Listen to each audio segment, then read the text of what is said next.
Let's see. We are moving, baby Tony.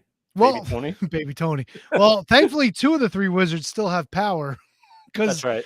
about 15 seconds ago, Matt was with us, and unfortunately, we've lost him. So, The weather is absolutely bonkers in New Jersey today. oh, it's been nuts. Even yesterday was torrential, dude. But then like it like breaks up. It comes in like different like patterns and waves and flows and whatnots and the whoosies and the whatsits. So I went to a graduation party yesterday, and boy. it was around 2:00. We were on 46 local news. Torrential downpours, lightning struck in the parking lot by Wayne Dinette's as we were coming by at like 10 miles an hour. Scary shit. Hour later, the sun was out, the kids were in the pool, everything was fucking great. Did anyone die net? No. But in the lightning strike? I know. I was there. Right. I didn't know how to sell it. Sell it like it needs to be sold. Awful. Holy shit. Yes, Scott. Matt went to put on deodorant. I love the callbacks already. Yo, that still boggles my mind. Even my kid was like, that it's like a conscious effort not to do it. You know what I mean? I think maybe he feels like he's contributing to like conservation, the environment. I don't know. Yeah, but if it's a roll-on, what the hell does it matter? It's not like it's aerosol. Yeah, I know. Like he's not killing trees. Yeah, you know, he just smokes them. Yeah, he ain't out there stabbing raccoons. I do feel bad though. It's not. Listen, Matt, we all know like his system is notoriously has issues, whether it's his laptop, his internet signal, whatever. This is a relatively recent, like, say over the last like 40 episodes ish, right? Like it's never been a long-term issue with him, but it's becoming a problem. But the power going out, you got to imagine like it's a neighborhood thing. It's not, you can't control that. I was worried about it happening with me too, because we got some pretty heavy thunder and lightning over here. Yeah, we got some shit a little while ago too. Yeah, so this is not on him, obviously. This is not on his shitty internet. This is clearly on well, Matt Bowman joining us in the chat. There's been crazy thunderstorms all day over here. Who is this Matt Bowman of which you speak? Hey Matt, if you're listening, why don't you join us from the cell phone? Yeah, man. Get a Skype, signal, bro. Skype or use the old phone line. Yeah, call the Wizards hotline. 1-900 jack me off. What was it? 8Wiz? Something like that. Yeah, it was like 201 something 8Wiz or some shit like that. 8Wiz. It sounds like we're in Philadelphia. Wizwit. I think Thunderfrog's joining us tonight. No, Thunderstorms are joining us tonight. Well, they're already here. Yeah, that's right. We just haven't let them into the chat yet. Bad Dude Tito. Bad Dude Tito joining us. Danny Rusinello was our Patreon winner. He'll be joining us shortly as long as he's got power.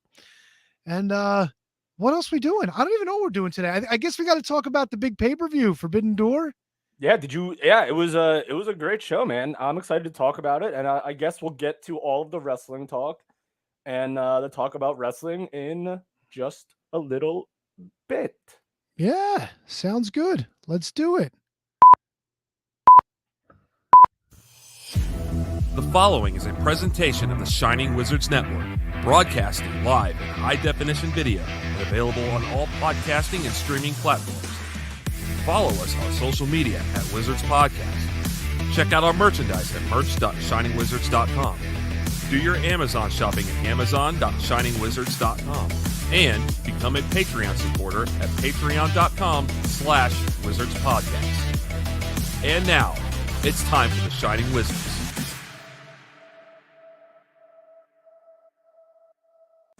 You are watching Shining Wizards. You are watching Shining Wizards. Wrestling Podcast. Wrestling Podcast. Yeah. You are watching Shining Wizards. You are watching Shining Wizards. Wrestling Podcast. Wrestling Podcast. Yeah. Yeah.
shit, I guess I hit the wrong button. From Bangladesh to your neck of the woods, we are the Shining Wizards Wrestling Podcast, episode 643, live on social media and going wherever you go on those podcasting platforms. And it looks like we've got me and the one and only J. G. I'm still learning this shit. I should have let that fade out. I don't know what happened, but whatever. It's time for some wrestling talk. And talk about wrestling, Tony. We need to have a conversation. Yeah, I didn't sorry about that. I didn't mean to stop that. I kind of No, I wish it never happened. Don't get me wrong. It's hysterical. Why is it's that? a little concerning to me, Tony. All right. What's concerning? So with the one last week, I'm gonna try to see if I can play the ending. I want to. and the one this week, I'm a little concerned. How do I put this? Let me see. There we go. All right. So this is what I should have done. I think I should have done this. That's what I should have done. I hit the wrong button. I'm a little concerned about how you're obtaining these videos. And a little concerned about the parties producing them. And I'm a little worried that there might be some legal ramifications stemming from them. No, not at all. This is all legitimate. Like, I don't need to go to jail. No, we're not going to jail. What? A bunch of fellas having a good time saying you're watching the Shining Wizards? I mean, come on. How... I guess this might be a conversation for off air, but Matt Bowman checking in. Bro, you need to learn the internet, man. Stop being a prude. Is that me? Oh, Jesus Christ. Is he talking to me? Yeah, of course he is. Probably talking to me. Brendan Haney, Shinning Wizards, sponsored by RF Video. Thanks, buddy. Way to throw us under the bus. I mean, he's looking at the videos. He's not wrong. God damn, fucking Justin Anderson. Even they have a printer. Holy shit, dude. Matthew Birch, definitely not prepared for that intro video.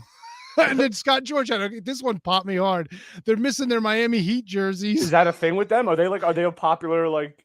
No, it's like, I guess, third world. Like, they send shit over there that, like if a football team loses the Super Bowl and the t-shirts already printed up, they ship them over to other countries. Yeah, but they didn't even make the finals. Like, the Miami Heat lost to the Celtics, didn't they? Kev, I don't know the details. It just really made me laugh. Yeah. I don't know, but it's a little concerning, and I'm worried about it. It's funny, but I'm a little worried. I think we're fine. Okay. I think Listen, we're fine. You're the legal counsel of the Shining Wizards, so listen, don't put me in that position. You don't know what I might come up with next. Let me see. Rob Revelry joined in. The reason the Buffalo Bills are the biggest NFL team in Africa. When you lose 4 Super Bowls in a row, there's probably an awful lot of merchandise that gets shipped out of the country. I mean, I'm just saying. Okay, so Scott George corrected me. Matt says no. The Heat played in the finals. Okay, yeah. So Matt corrected me first. They Denver beat the Heat. Wow, everybody knew that. Scott knew it. Rob knew it. Look, I don't know fuck all about the NBA anymore, so I'll take all yours. I don't care about it until the playoffs, and I did watch a lot of that series. I guess I just have the memory of a 90-year-old. Well, there was a lot going on this weekend that might have pushed some of those memories away and brought in some new memories. That's right. Leave the memories alone. Don't change a thing. Yeah, just forget about them. Then you don't have to worry about it. Then you don't have to worry about it. Then you got nothing to be nostalgic about. Life goes on. What are you going to do? That's right. Who needs nostalgia? How was your weekend, T-Donk? My weekend was fucking busy, man. I had no time to watch anything. Really? Excuse me. That's not what we normally would say. No, but here's the thing, right? So I've got painters coming in another week. So there's a lot of shit that I'm prepping in the house. A lot of stuff that I got to do with the wife to make sure we're ready. Ordering things, looking at things, picking things out. Had a birthday party on Saturday for my niece who turned 4, which was an all-day barbecuing and pool party. Yesterday, my brother's girlfriend's son graduated 8th grade, so I was at a graduation party all day, doing the barbecues and the pools and all that. Girlfriend. Yeah. son. So he's Okay. kind of like my sort of nephew. if you Like wanna put it that way. step nephew ish. Sort of, yeah. A kinda. bastard, if you will. Oh, come on. He's a good kid. She's delightful. Her family is awesome. They're great people. I don't know how my brother found her, man, but God bless him. God bless. He got fucking lucky on that one. I'm always happy to hear good stories like that. Well, somebody we're gonna be happy to hear from, Mr. Danny Rusinello, our winner from the Patreon picks this week that Matt pulls out of his ass or his hat or whatever you want to say. His ass hat. Of course, Danny, what's going on, brother? Hello, gentlemen. I'm sorry I am late. It took 90 minutes to get home from Patterson today. Well, that's not good. Not great. The weather is not fun. I know Matt's dealing with that now. We all Yeah. are, man. Kind of hope he gets his power back, but you're looking good. Buddy, you're already lying to me. Come on. No, I like that. I like that cut. Are you? And do you have a nose ring in there? I have 2 nose rings, pal. Oh, One here, one here. oh boy. Yeah, here. Holy shit. Real degenerate. Yeah, That's kinda. How Well, you you guys look- doing? Living the dream, brother. Living the dream. I even wore my AEW shirt tonight, knowing you were going to be joining us for That's some my AEW talk. guy, super fan Tony. Ah. Oh shit! Matt is still crying. He needs power. That sucks, I man. kind of don't want him to join the show. I want him to just be chiming in from the No, sidelines. he has all to night. join the show because otherwise we'll be lost with our guest. Who are we talking to? Petey Brown again? That's Yes, right. exactly him. Downtown no. Petey Brown. I did do some digging on bad dude Tito, so we should be okay regardless. He's fighting in the New Japan show on July 4th against the DKC. I want to say is his name. Could be wrong about Donkey Kong Country's fighting at New Japan. Oh, I love No, that game. that. Classic. Classic. Yeah, the DKC. Who's in the DKC? No, it's a guy. La Dojo, the LA Dojo, the DKC. He debuted at Lions Break in 2020. On the road to Lions Break in 2021, he made a direct appeal to Shibata to join the LA Dojo, accepted by the wrestler. He now begins a new journey. So I guess he's a relatively new guy in New Japan, strong in New Japan. Bad Dude Tito is a stud. Well, why don't you join us and tell us about Bad Dude Tito, No, bro? so I'm familiar with Bad Dude Tito from Impact because he had a cup of coffee in Impact in like a 4-way tag match. So I know a little bit about Bad Dude Tito. Speaking of Impact, our boy Moose just signed a multi-year deal. It's supposedly like the biggest deal ever signed by an Impact star. I heard That's it's the like longest, right? I heard it's like a lifetime. Like I know. So when I was listening to Don't Jump Me, when I was listening to the Major Wrestling Figure podcast, they mentioned that they were joking that it was like a lifetime deal. Like for the rest of his life, he's For gonna Moose. be for Moose. Well, Moose he's an older fella these days, right? Like he's got to be getting up there. So I'm assuming it's not a literal lifetime contract, but I'm assuming it's like a 10-year deal or something like that. Well, who knows? Maybe he's got one of them 20-year ambassador after a couple years left in the ring kind of deal. Like they TNA gave doesn't Bret have Hart. ambassadors, bro. Listen, anybody to be an ambassador for Impact, who else but Moose?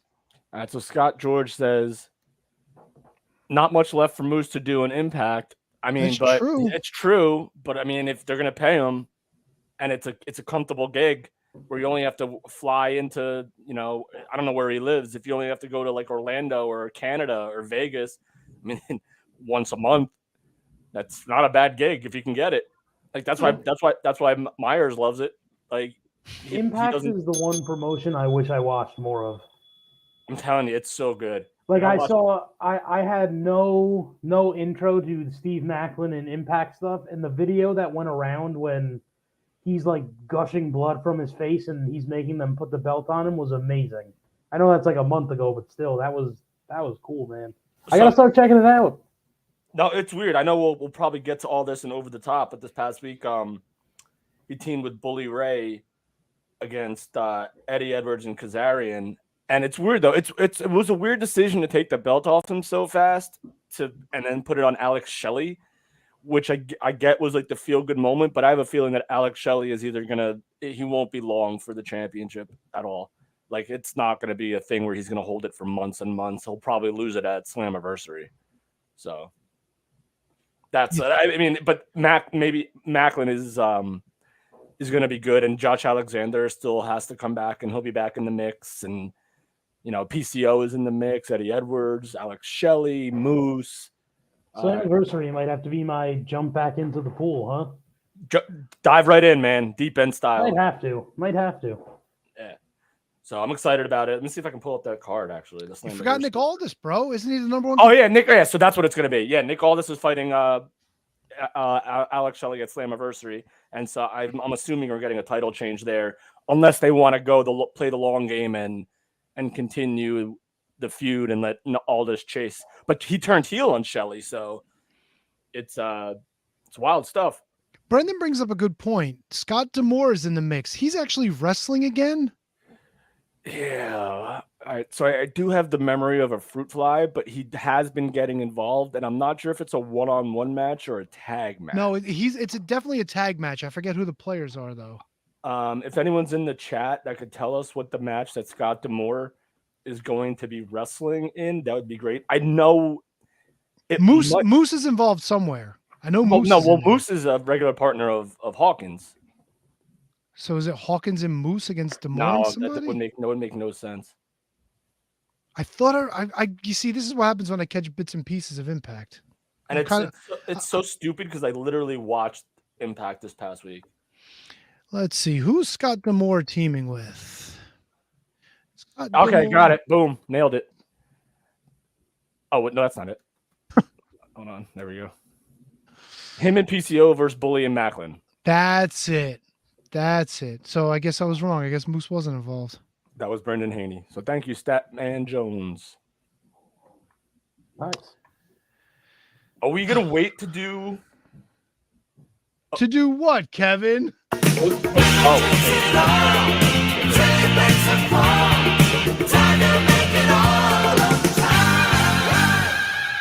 We don't need the graphic. We got the audio. It's time to go over the top, baby. What we got? Danny. You got it. So, from the world of WWE, this week on Raw, Tommaso Ciampa defeats The Miz. Katana Chance and Kaden Carter defeat Chelsea Green and Sonya Deville. Indus Sher.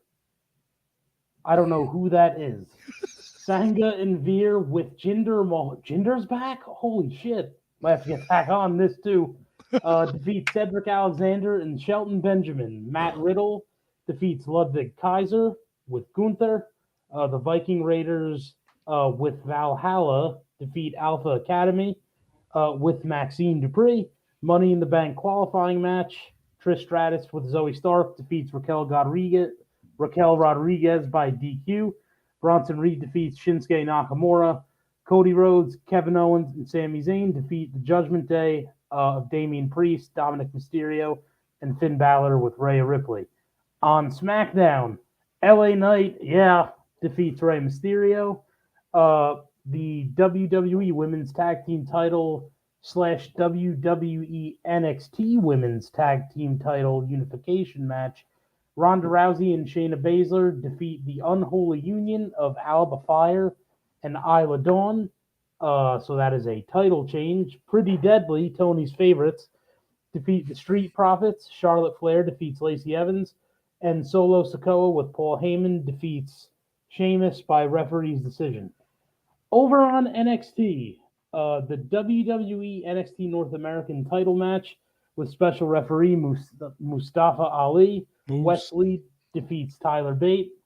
NXT Tag Team title #1 contendership triple threat match. Idris Enofe and Malik Blade defeat Brooks Jensen and Josh Briggs and Hank Walker and Tank Ledger. Cora Jade defeats Dana Brooke by referee's decision. Metaphor, Jakara Jackson and Lash Legend with Noam Dar and Oro Mensa defeat Valentina Feroz and Yulisa Leon. And then a WWE World Heavyweight title match. Seth Rollins defeats Braun Breaker. What has happened to NXT? Well, why don't you ask- The only names I recognize were those last two names. I know Josh Briggs there. Tony is right. When you guys do, it should be a game. I'm telling you, I 2%. keep forgetting about it. I'm going to do it. I am Someone going to needs to play load- real or not real NXT talent. Someone needs to load up NXT over the top with fake matches one week. I'm telling you, Danny, good doctor, sir. I will make this happen. Mark it for next week. I will do it. Oh, I will do. I've botched this shit. Tony, take us over the top. Thank you, sir. The War Machine Ray Trailer has more Meltzer-rated 5-star matches than Kurt Angle. Oh, it's true. It's true. July 31st, 1987, Precious Paul Ellering, the Road Warriors, and the Superpowers against the Four Horsemen, including the War Machine, at the Great American Bash Tour and the War Games, Daddy. All right, that's what was his nickname? The War Machine. The War Machine Ray Trailer. Yeah. Well, he was the War Can't hold Machine, up but it to was the Ray War Machine Trailer. Ray Trailer. Just can't do it. Today's years old. When I learned that Ray Trailer, aka Big Boss Man, aka Big Bubba, was once known as the War Machine. Yep. Wasn't Rhino? Didn't Rhino also end up being called the War Machine? I thought it was the Man Beast, no? I think it's I thought it was something like the Beast or something. Nah, he wasn't Oh, wait, Man that's Beast Brock Rhino. Lesnar, I'm Beast pretty sure incarnate. when he left, I'm pretty sure he was the War Machine. Anyway, let's head over to the company of news this week. That would be the AEW. And of course, we're just going to stick with Forbidden Door because why talk about the other 6,000 shows they have during the week? So let's go right into Forbidden Door. Hell of a pay-per-view. We started off with the Mogul Embassy of Bishop Khan, Brian Cage, Swerve Strickland, and Toa Leona. They defeated Chaos, Chuck Taylor, Rocker America, Trent Beretta, and El Desperado. The Hart Foundation 2023 Women's Tournament quarterfinal match had Athena defeating Billy Starks. El Fantasmo defeated Stu Grayson.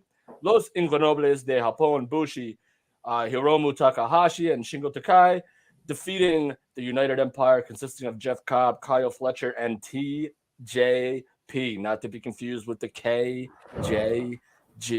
And we started the show off hot with the world title match. MJF defeats Tanahashi in the Owen Hart Foundation 2023 men's tournament match on the show.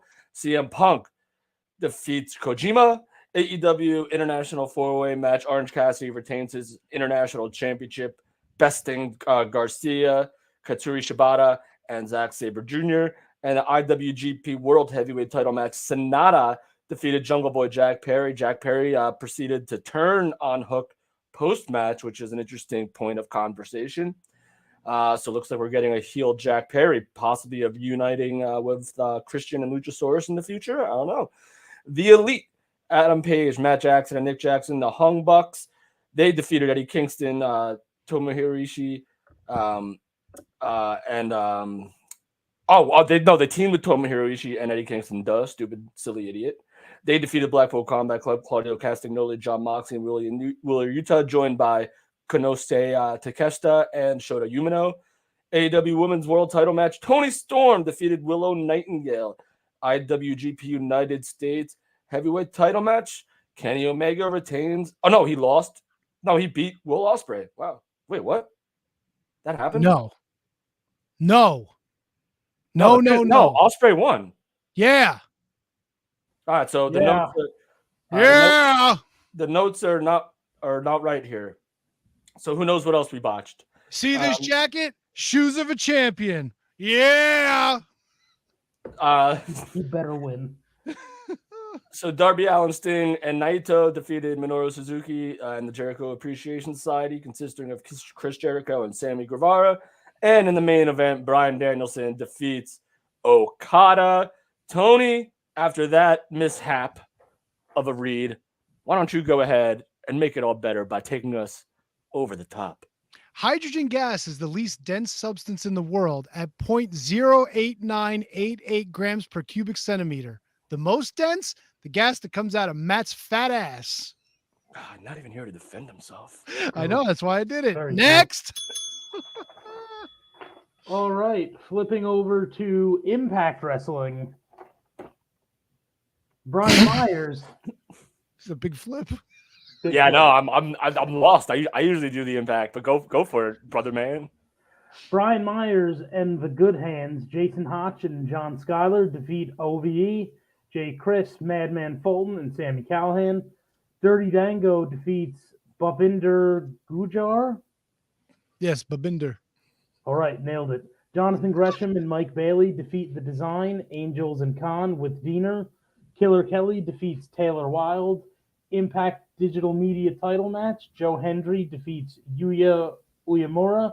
And Bully Ray and Steve Macklin defeat Eddie Edwards and Frankie Kazarian. Tony, go ahead and take us over the top. Whenever I hear Killer Kelly, I'm always waiting for the sexy stud. If I were a female wrestler that hated Christmas, my name would probably be Becky Grinch. Oh man, that's cold. That's the best one. Yeah, Matt. I did just finish watching the show, but I'm literally reading off the notes right now. So He's like Ron Burgundy. So like, yeah, you put anything on the teleprompter, That's it. I'm He's gonna reading read it. Like, so and then like, so obviously like, I'm already doubting myself, like one way or the other. Either way, I'm doubting myself. If you type something in the comments, Kevin will read it. Yes, exactly. If you All right, anything you want, you could say anything, and he'll just read it. I'll read it and I'll portray it as fact, like 100%. From his mouth, folks. Yeah, that's it. Right from my mouth, right from here, baby, right there. I'm Ron Burgundy. All right, so I'm gonna skip ROH and because there's a million bazillion matches on that, and I'm gonna go right to MLW World Tag Team Title 3-way match. The Samoan SWAT team defeated the FBI. Microman, Matt's favorite wrestler, defeats the. Speaking of Beastman, the Beastman.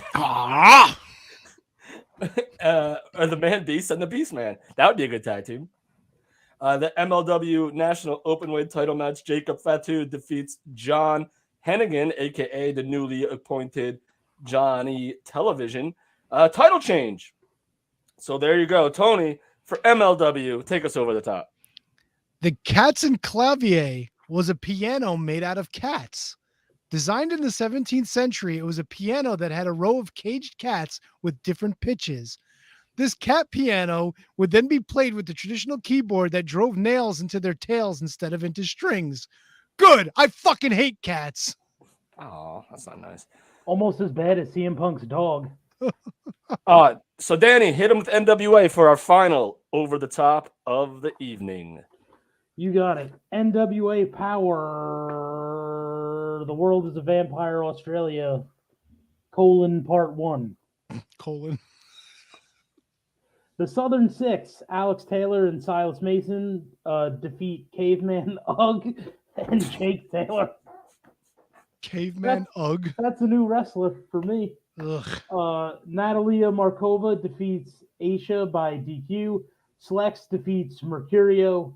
The NWA World Junior Heavyweight title match. Kerry Morton defeats Adam Brooks. And with that, Tony, please take us over the top. Oh boy, for the finale, mammoths were still alive when the Egyptians were building the Great Pyramids. Shit, they're still alive today at wrestling shows. Fuck, why is this not playing? All right. Damn it.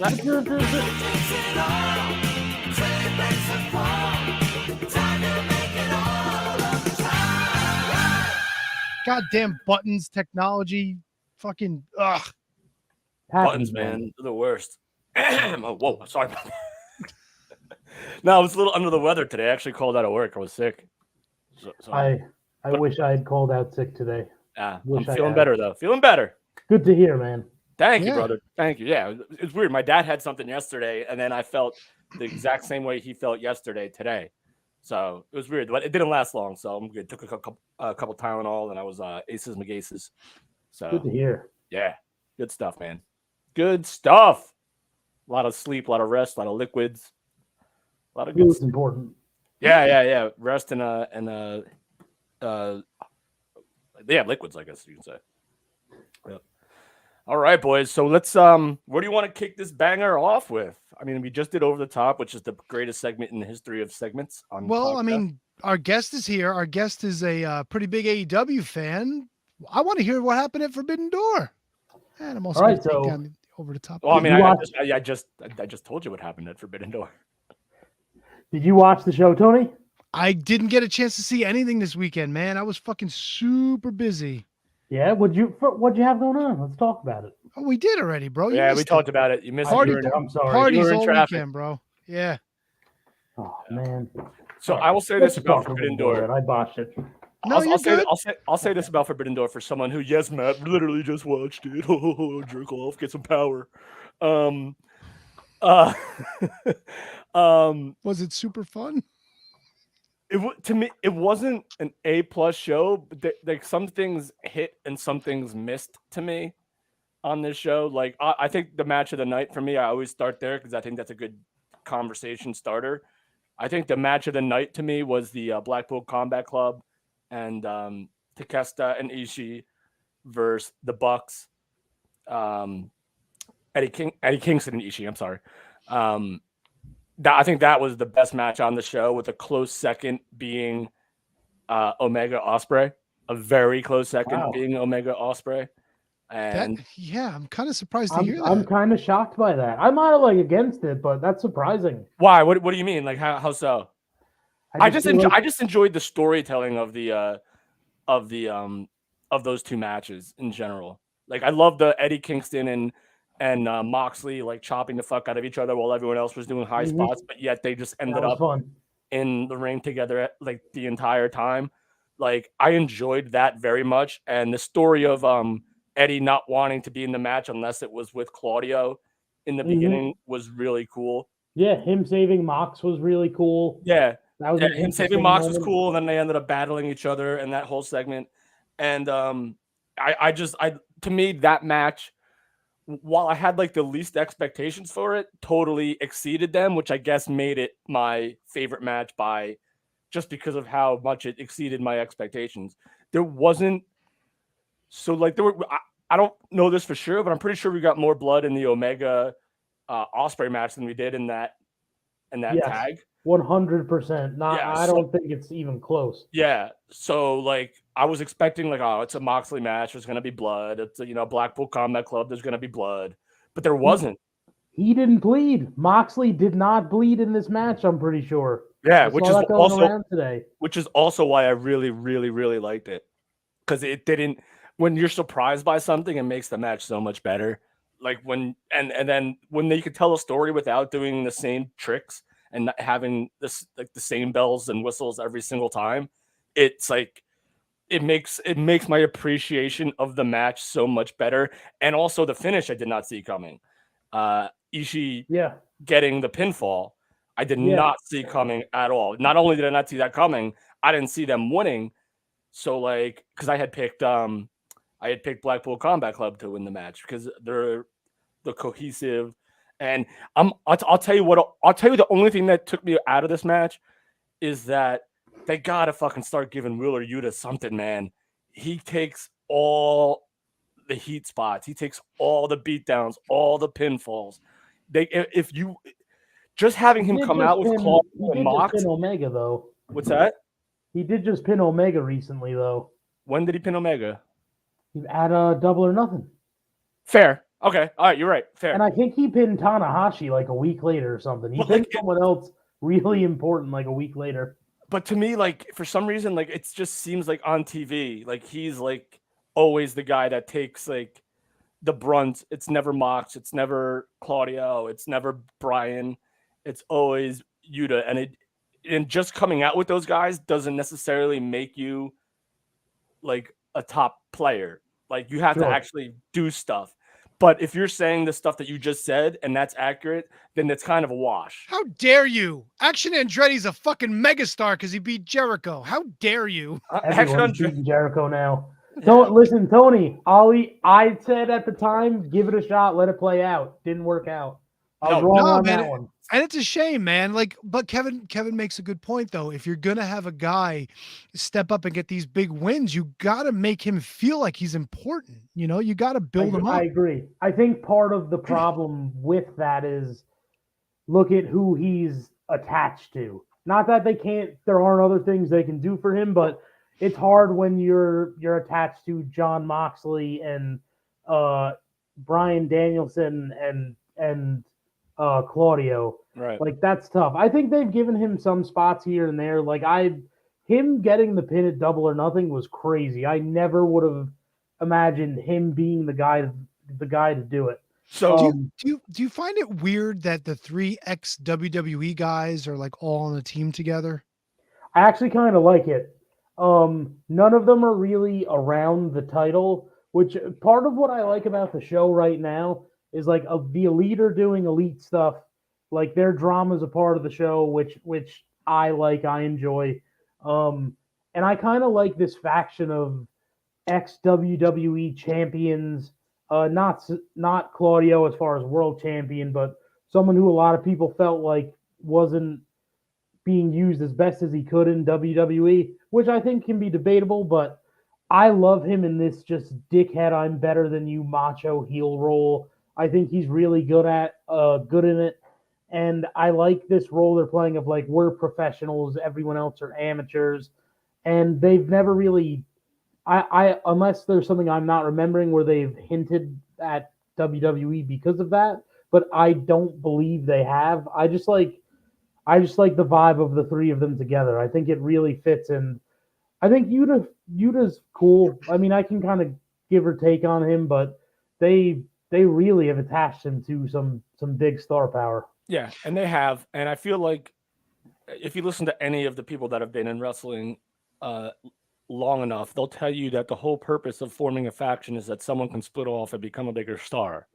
That's almost impossible to do for Moxley, Claudio, and Brian Danielson. Those three guys are made dudes. Mm-hmm. Wheeler Yuta at some point might get fed up with how he's being treated or how he's always taking the heat. Maybe that's a direction they can go, and then he breaks off, and maybe that helps him become that top guy that they clearly see in him. Otherwise, they wouldn't have attached him to, Mox and Brian and Claudio. So, but Tony, I want to get back to your Action Andretti point. Like, he cooled off so freaking fast, and the obvious comparison to him would be the 1-2-3 Kid. Right? Oh, here we go again. Yeah, no, that's what everybody said, but it kind of didn't turn out that way. Well, 1-2-3 Kid ended up being a big star in WCW, but he totally cooled off after his run with oh God. Oh, this is awesome! Oh my God, Man. this is amazing! Tell us a ghost story, Matt. Yeah. Are you afraid of the dark? I don't. Can you guys hear me? He can't watch dark, so he's in the dark. Well, Yeah, we dark can is hear gone, you, bro. man. I don't like this. So what happened? Was it a big Turn your lights explosion, on. or your shit just kind of went out? Like, No, all the fucking power went out. It's fucking thunderstorming like crazy over here. dude, your arm was frozen in like mid button press, and Kevin and I were just standing there going, "Are we pressing it?" And they go, "Oh shit, Matt's frozen." We were just waiting like two dopes. Like what's going on? Well, Danny, let me ask you this, right? So I saw that my favorite new tag team is no longer together. That Jungle Jack Perry turned on Hook. Oh, Why? Like, why is this an AEW thing where people team up for 2 weeks and then they can't stand each other anymore?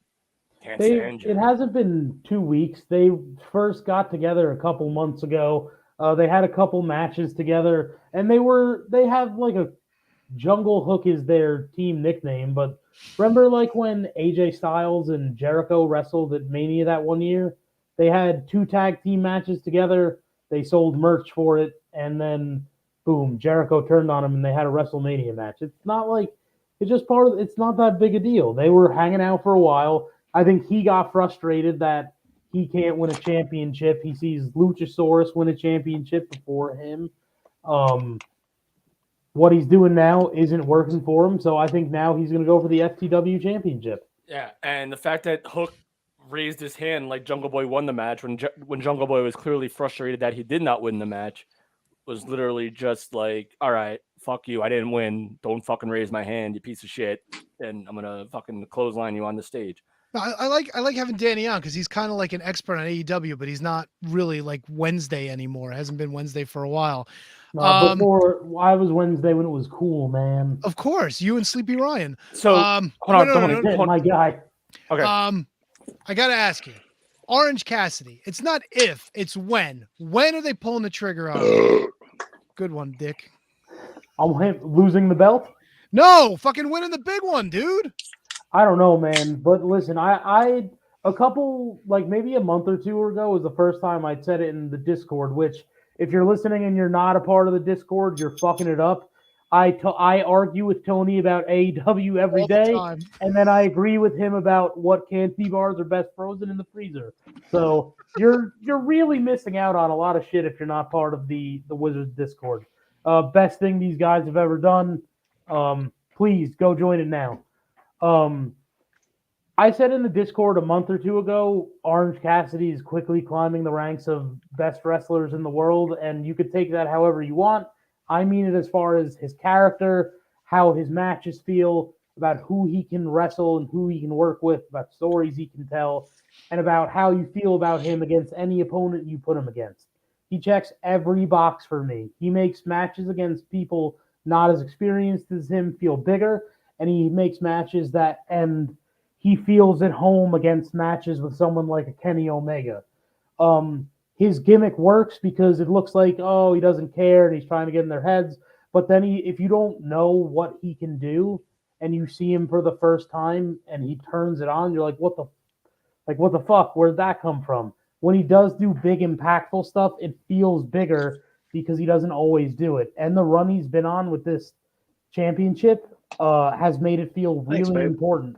And it's been just awesome match after awesome match after awesome match after awesome match.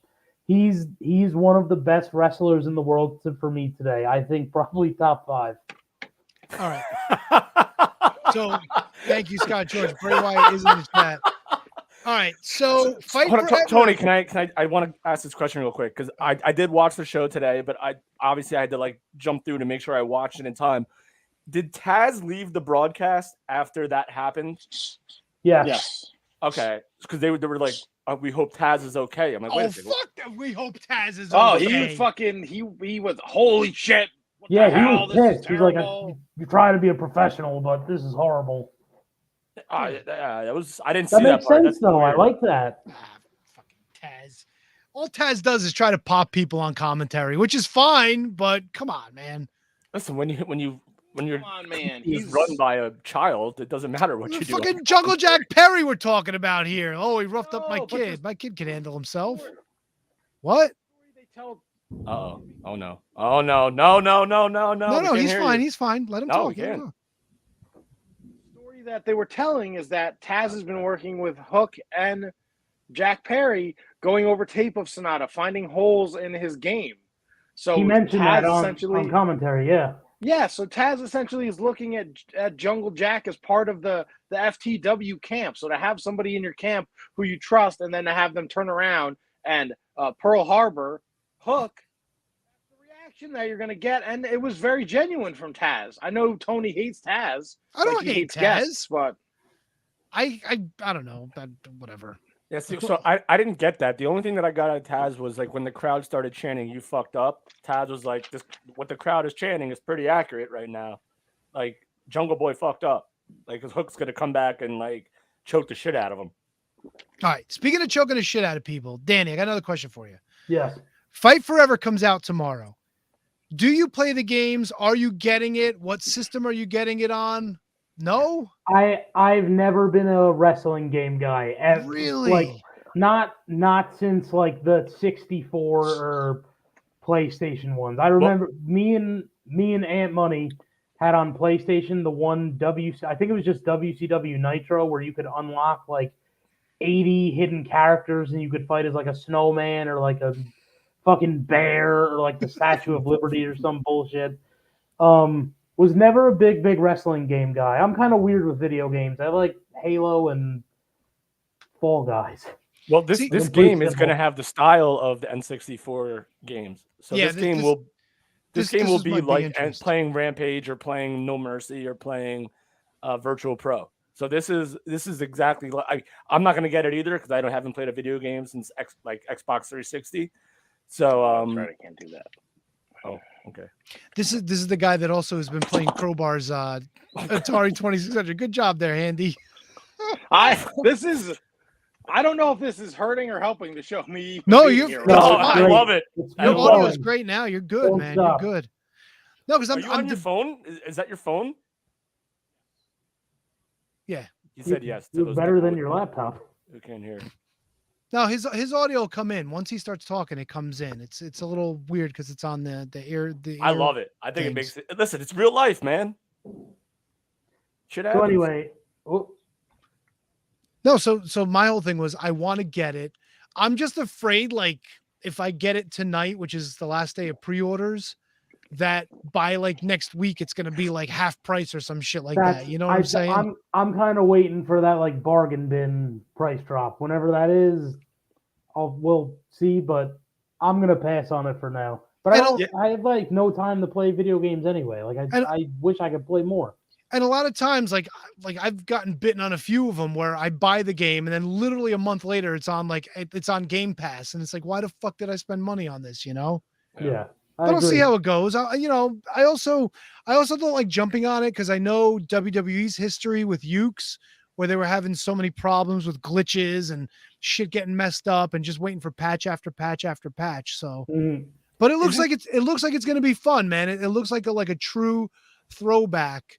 And if it's got to create a character where you could just go crazy with your own shit, it's going to be huge replay value for years. Like I remember like when I was super into video games or even like when I knew something was dropping, like there was something really, really exciting about going to the store and like finding the game and like taking like the box without the game in it, showing it to them, and then they go behind the glass. Yeah. And they take it out and you're just like, yes, I got it. Yeah. And then you take it home and the game sucks. I was talking to Ant Money again about like I miss going to GameStop at midnight for like all the midnight game releases. Like it's just not a thing anymore, and like everything's downloaded and no stores. Like it sucks. It was really fun shit you get to do with video games. Yeah, and even like going to get like Hasbro figures, and you find like they had the bin in the front of the KB 3 for $10. 3 for $10, and we're talking like, yellow card Shawn Michaels. We're talking like, green card Borga. We're talking like we're going nuts. 3 for $10, and you would get them, and you would like find the one that you want and make a decision. Like, do I want the other Bret Hart, or do I want the Razor with the black and gold? Like, which one do I want? Oh, Roman Reigns. Fucking Roman Reigns is back. Roman Reigns has entered the chat.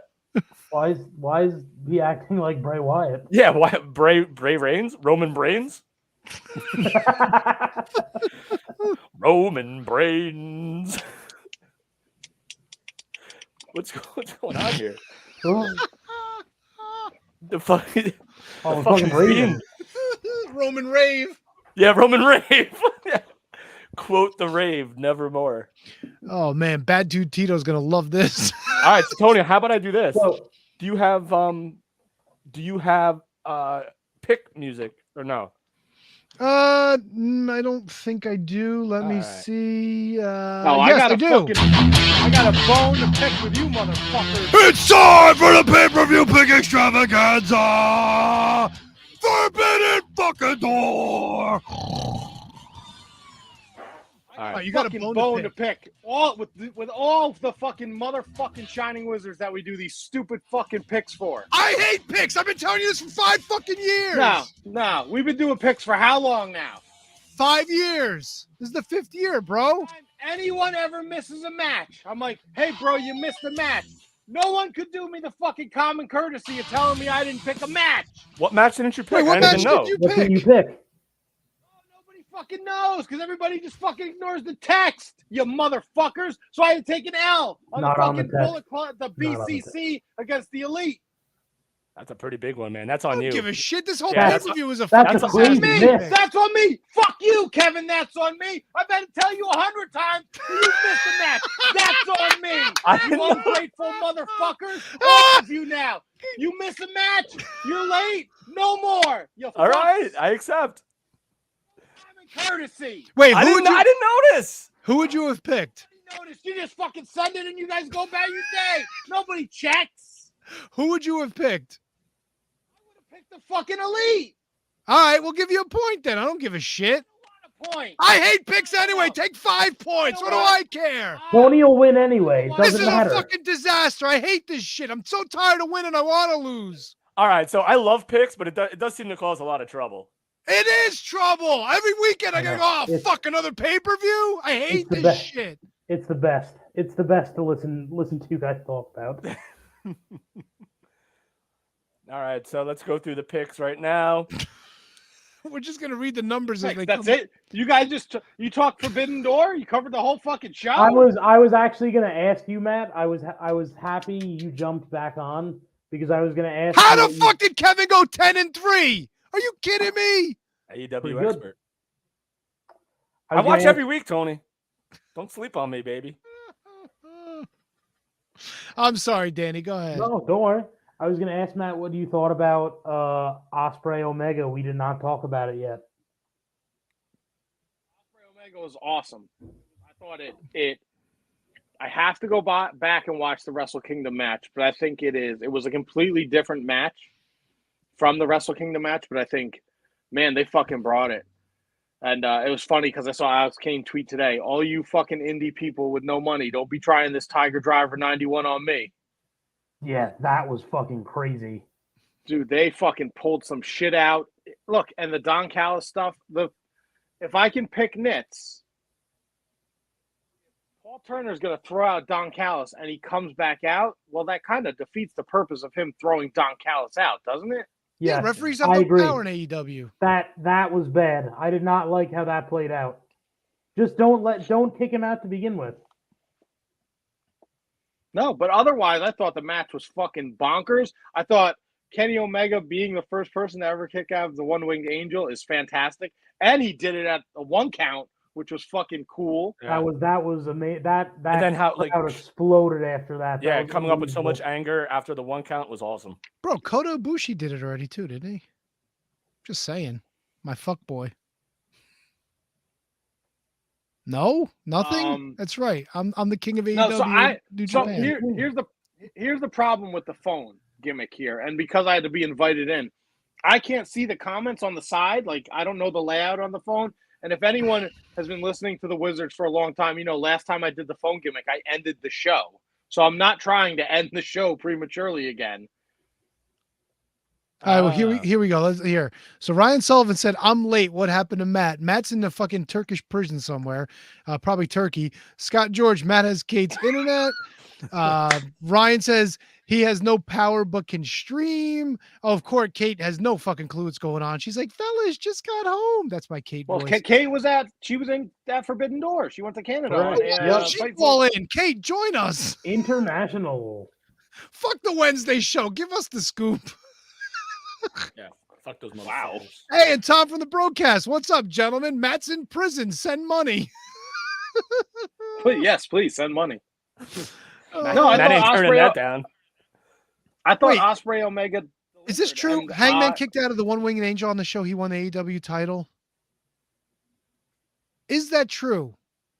I don't remember Go back that. and watch, because I think they even said during the match that no one's kicked out of the One-Winged Angel. I remember that. Yeah, I remember them saying this then. I thought the only times I remember it getting not a 3 count is it getting broken up in some other way, like someone else will come in and break it up.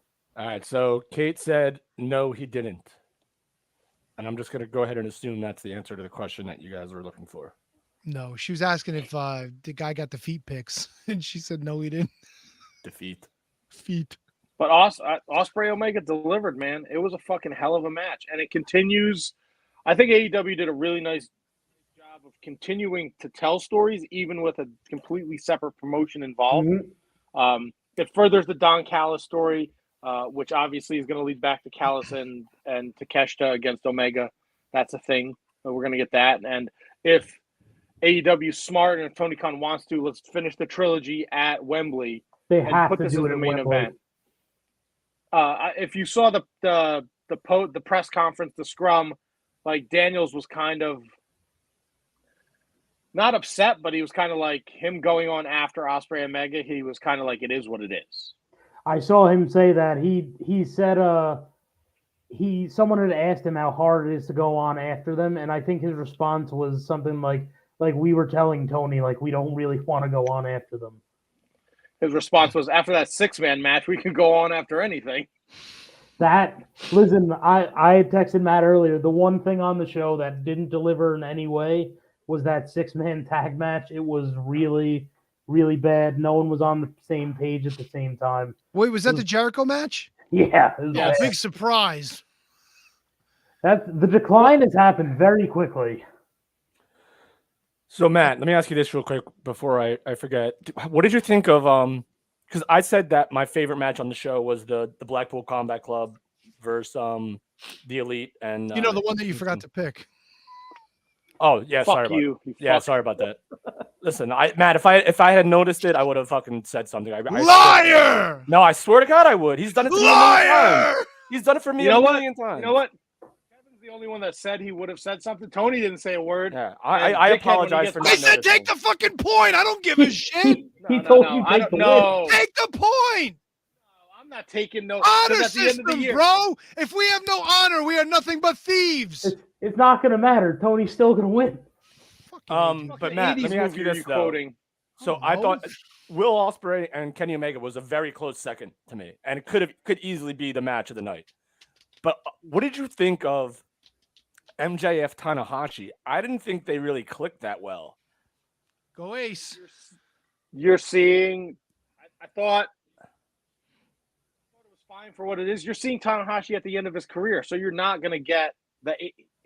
He's always going to be the ace, but you're not getting ace performance. His sling blade looks sloppy. His That looked really sloppy. That was a rough one. Like even Yeah, like him he's like just- even like him sending MJF to the ropes or him going to like the buckle, like it just didn't look like they meshed very well together. And part of that could be because MJF is still, while very, very good, still very, very young, and they're just totally on the opposite end of the age spectrum in terms of experience in pro wrestling.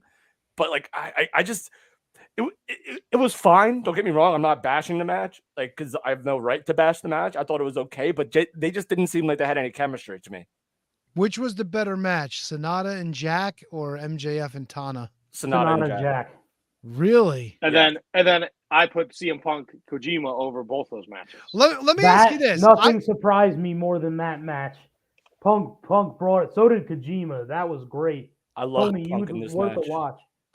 This made me a bigger Punk fan. This match. I heard Sonata did an interview where he just fucking shit all over Jack Perry. He's like, "Who the fuck is this guy?" Yes. I guess anybody Yes. gets a fucking IWGP title shot now.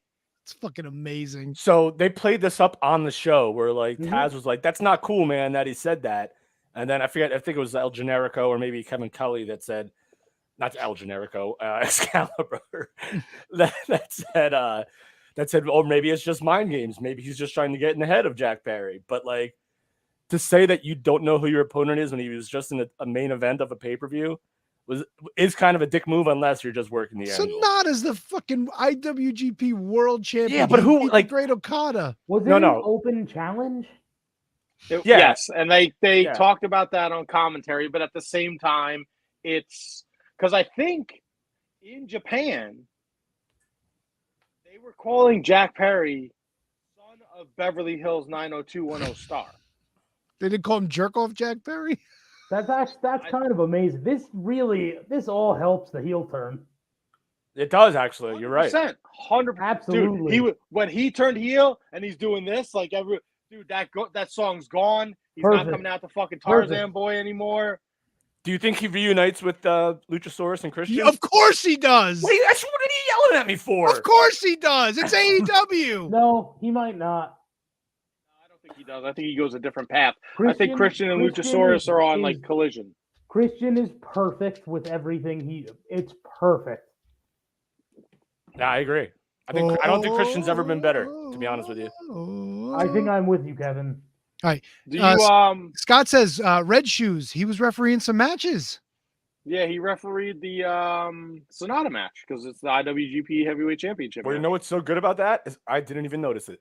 So that's what the Red referee is Shoes good Umino? for. I didn't know that he was refereeing. I had no clue. Kate right said now. all masked people are the same to Kevin. You know, I'm a maskist. You're a Red Shoes Umino's masochist. son. Red Shoes Umino's son is Shota Umino. So Red Shoes' son is Umino? Yes. I did not know that. Well, they got the same name. I did not know that either. What do you want from me, Tony? I call Red Shoes. That's his name, Red Shoes. That's what Umino means in Japan. Red shoes. That's right. So I don't Umino's know pizza. how familiar you guys are with CM Punk, Samoa Joe, ROH like shoot interview where they talk about the trilogy. But that when Punk was in the corner and he kept yelling Lariat, Lariat, Lariat, Kojima, Kojima, that's a shout out to Homicide. I love it. Oh, I did not know I didn't know That's that, but I really love cool. it. I loved it in the moment, but I had no idea the backstory of it, and that's awesome. Yeah, that match might have been my second favorite match on the show. Yeah, very underrated match, and because it was placed so Very- early, like you kind of forget about it because there's so much more after. But it was really, really good. I agree. And then TK spending that cheddar on the final countdown. Come on. Did you Fuck see him yeah, talk? dude. Did you see him talk about that? He said it was like as much as like a wrestler contract, like insane amount of money for the one use. TK don't play with his funds. It's the best. No, It's amazing. He can use it for the video on the I think he can go back through the AEW archives and use that song now though on like all if he wanted to. Oh, really? He gets that much use Yeah. of it? I can't even fucking look anything up. But if I'm I'm Brian Danielson, I don't use it on like a Dynamite or a Rampage or a Collision. I just use it for like the big moments. Like I use it for a match like against Okada, or if I challenge for the World Championship or something like that. I don't use it on Dynamite. I use Flight of the Valkyrie still. Does the entire Big Cock Club use the fucking Wild Things song, or is that just a Moxley thing? Yes, we all do use the Wild Thing song. We all We all use the Wild So Thing song. shouldn't The Moxley get Wild pissed off Thing at song. Brian for like not using his music? Like, this is our music, bro. Like, Well, they didn't even come out to not- Wild Thing. what did they come out to? Some fucking It badass was, song. it was a difference. I liked it. It sounded Yeah. cool. It was like we mean business song. Yes, Like, exactly that. That's perfect, Kevin. Yeah, We mean They're business. not that's right. Yeah, they're we not all petty. They're not- live. What's that? care about songs. They're there to fucking beat ass, bro.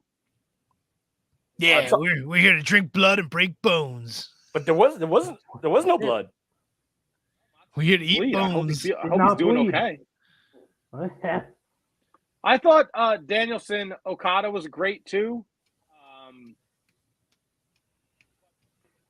It was a different level of greatness. It was more technical, and I think Brian breaking his forearm or elbow or whatever the fuck happened to him definitely affected the match. I was very surprised by the outcome. So he got hurt in the match. I haven't been on the news sites at all today because I wanted to watch the show. With So I like 8 minutes left, Kev, I think someone said he takes an elbow drop from Okada and had his arm in a weird spot and fractures his forearm. Okay, so it looked like he was hurt, but I wasn't sure if he was selling or not. It looked like something was definitely wrong with his arm, but I wasn't sure if he was selling or not because, like I said, I wanted to stay off the news sites today until I finished the show. So But Matt, that's unfortunate if he's hurt. They said 6 to 8 weeks. Okay, that's not terrible. Still a bummer, but if you could still be a mouthpiece for the BCC, that works. That's close to back for Wembley. That's like Oh almost. fuck! I forgot about Wembley. Yeah. That's like that's right on the edge of that 8 weeks. But I kind of agree with Matt. Like Osprey and Omega, I loved both this. I loved both that match and the Danielson Okada one. But after Osprey Omega, I felt like I needed a break from it. And after Danielson Okada, I wanted like more of it. Fair. That's the best way I can describe it. Like I really enjoyed it. It was really smart. Technically, it was amazing because of course it was going to be in I'm hoping we maybe get another one day, even bigger stage somewhere, more time. I think a lot of these matches that we saw on like the main ones, I'm pretty sure we're gonna get rematches. Like we're gonna get a third Omega Osprey match. I think we're gonna get another Bryan Danielson Okada match at some point, and probably most likely in Japan, because that's I guess that's the rule, right? Do you come here and do our stuff, and we'll No. go? It's not the rule.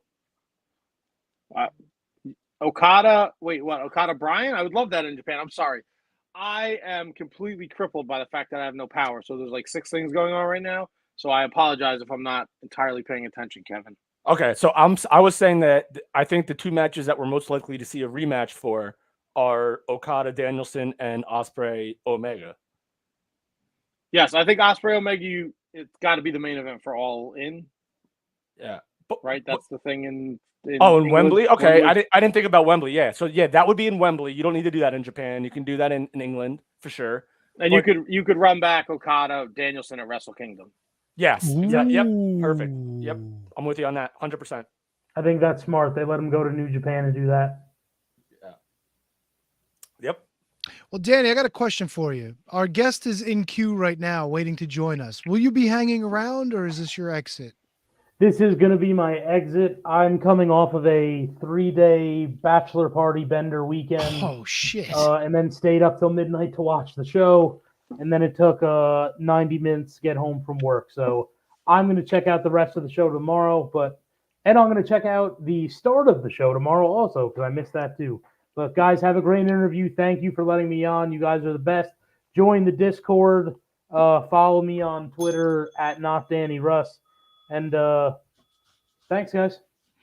Thanks, Danny. Always a pleasure, Danny. my friend. See you, fellas. All right, he removed himself. I like that. Professional. Speaking of professional, Bad Dude Tito. Oh, what's up, guys? I made it this week. That's good, because I'm barely here. Yeah, sorry about that, man. I'm on West Coast time, so when you said 8 o'clock, I was thinking 8 o'clock West Coast time, but I made it. I'm here. We're excited. Are you gearing up for your trip to Japan? I am. I actually got a lot of shit done today too. A lot of merch done, 8x10s. My shirts came in, so getting prepared to head out Sunday. You have to be.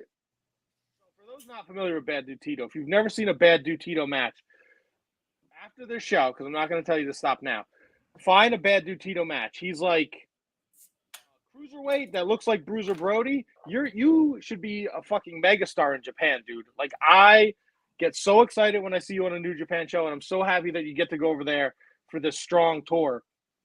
Did the people just go crazy for you, man? When I was there about 8 months ago, it was still like peak COVID for them, so they weren't allowed to cheer or anything. They could only clap, but I get a big round of applause, and then did a show against Suzuki at Corkin Hall, and that was the first show in Japan that was able to you're able to cheer and chant. So I got a Tito chant in Corkin Hall, so they're going. I'm excited to be back and work my ass off for them and see how they respond. Well, we're excited for you to be back, and you've got some pretty stiff competition coming on the 3rd and the 4th. Hoss battle, big meaty men. You and Lance Archer going to be in there rumbling, tumbling. Yep. Lance, great friend of the show. What does it mean for you to jump in there with Lance and get to ply your trade with one of the best big men in Japan? Yeah, he's a monster, man. He really is. Like, people throw that word around pretty lightly nowadays in pro wrestling, but he's the definition of a monster. And I'm excited to get in there with him too.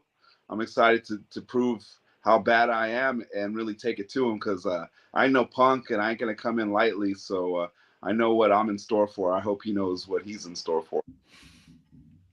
Now, you're a big man. You put in the work. I'm sure you eat like a fucking horse. There it is. When you go to Japan, you fuck with the raw horse meat. You know what? I haven't yet, but I want to. I ate so much when I was out there. So much beef, Wagyu and steak and sushi and rice balls. Like I had a time of my life eating out there. But if I could find it, I'm definitely going to try it, right? That's the secret to adding muscle, right? That horse meat.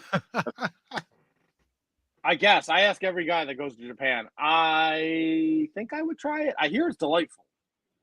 Yeah, it's super high in protein, low in fat. So I would try it. I'm a pretty adventurous eater, so. So that question that Matt always asks all of our guests is because of Lance Archer. When he was on our show, he mentioned that he loves raw horse meat. Oh, so shit. because of that, we ask everyone that's ever been on the show if they have ever tried the raw horse meat. I mean, after I kick his ass, I could probably ask him where to get it, I guess. What does it mean to you to be the first non, I guess, Australia, New Zealand guy as a member of TMDK? Oh, man, it was great. It was a big surprise. I really wasn't expecting it. Those guys are great. They've taught me so much. They pretty much took me under their wing and showed me Japan and taught me that style. So it's a big deal to me. I don't take that very lightly. It's a real honor. Those guys are all tough. They're all badass. They all could work their ass off in the ring. So for them to say, like, join us, that to me, that says, like, hey, you're one of us. You're fucking a bad motherfucker. You're tough. You can handle your shit. So welcome to the club type of thing.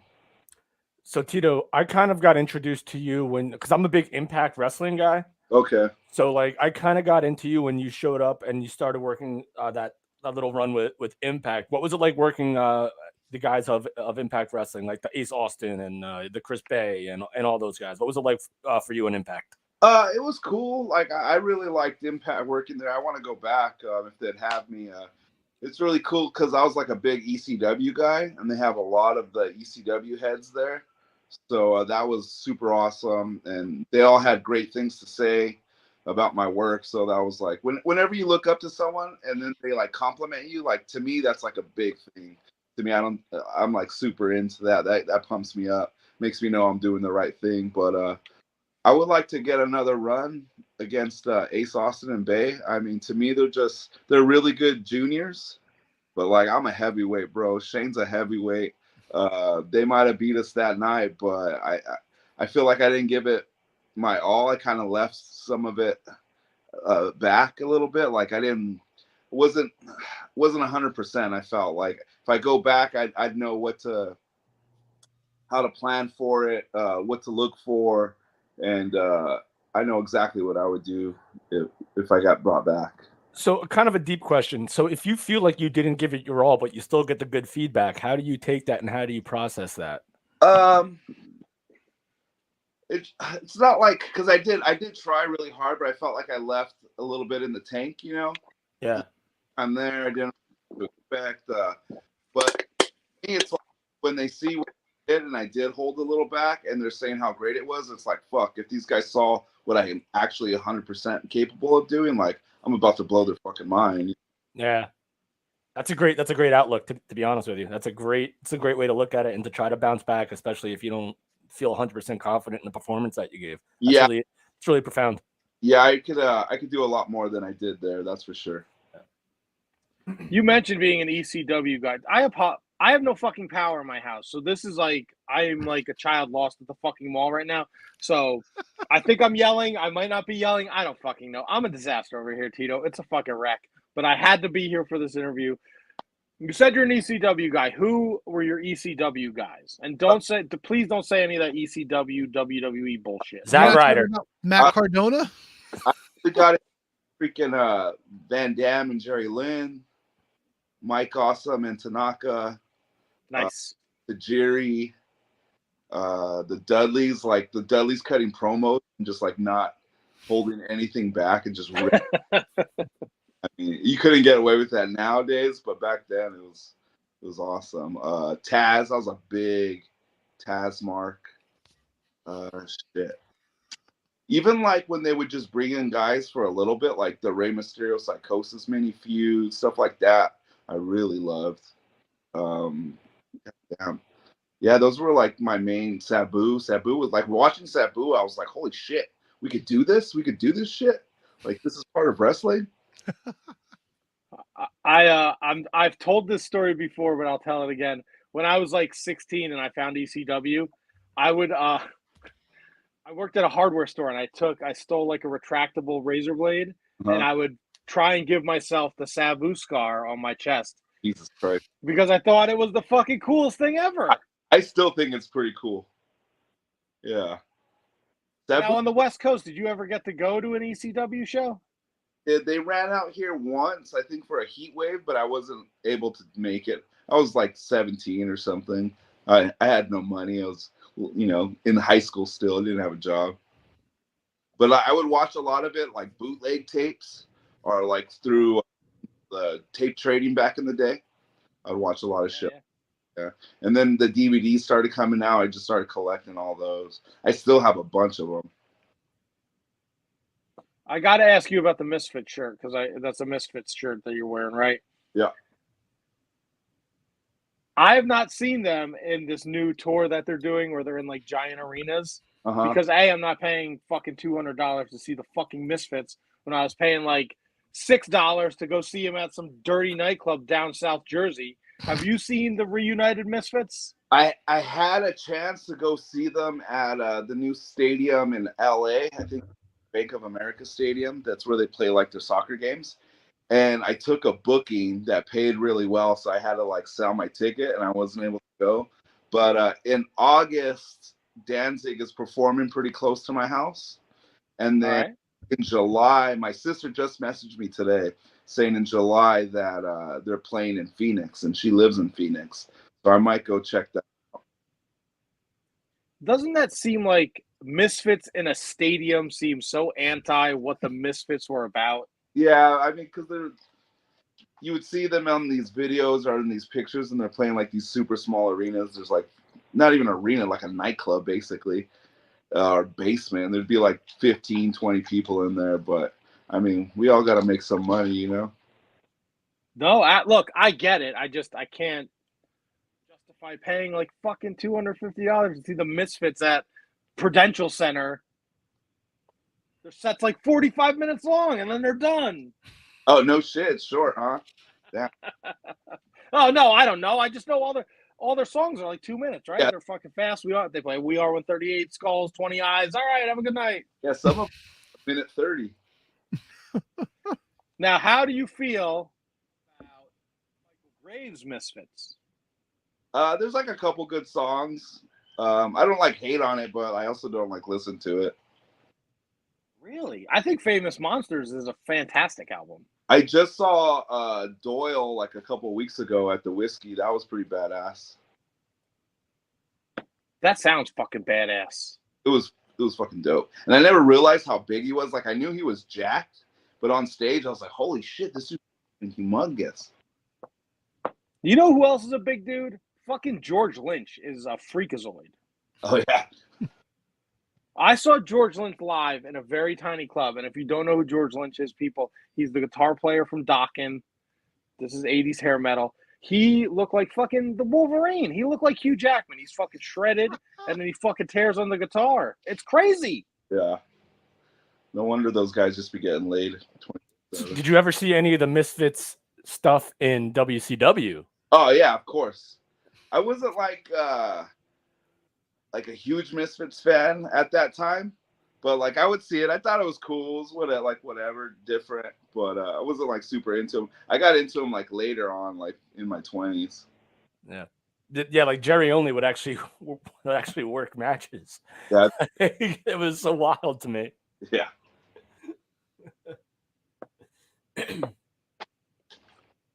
I'm gonna ask, when you go to Japan, do you buy the weird do you know anyone that's brought the used panties out of the vendor? Man, that's just such a rumor, man. That's not even real. Is it a rumor? You just broke my heart. I think like one person saw one vending machine like once at some sex shop and took a picture of it, and that's how it started. But like I haven't seen it. I was there for 3 months. I never saw anything close to that. Not looking in the right places, Tito. Yeah, maybe I wasn't. Yeah. Good boy over there. Now I know. So your rise in And for those not familiar, you've been a wrestler for about a decade, a little over a decade, big in the West Coast. I know you're one half of the UWN Tag Team Champions, but this you're one of the few who have benefited from the unfortunate pandemic situation. They opened New Japan Strong, and they had to bring in some American talent. Here you find yourself there, and you shine, man. How's that whole experience been for you? Oh, it was fucking amazing, man. Because that's like the style I like, and that's the style I work in the ring. So I always knew if I got like the opportunity to wrestle for a Japanese company, like I would excel. Like I have the body type of the old school big heavyweight. I move really well. Move. Yeah, you do. So I knew I'd be able to blow some people's minds. And when I first got booked for New Japan, I thought to myself, like, all right, get in there, get your foot in the door, have some badass matches, and in a year from now, you could probably be in Japan. And then I went in there, I started killing it right away with all like Japanese guys, not the Japanese guys, but this contracted foreigners. And all of a sudden, I was in Japan wrestling at the G1 in like 6 months.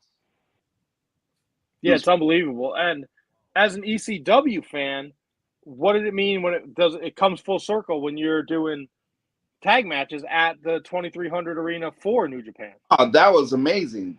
That was so cool. I've always wanted to work that arena, and like I have so much respect for wrestling. I'm like a wrestling historian.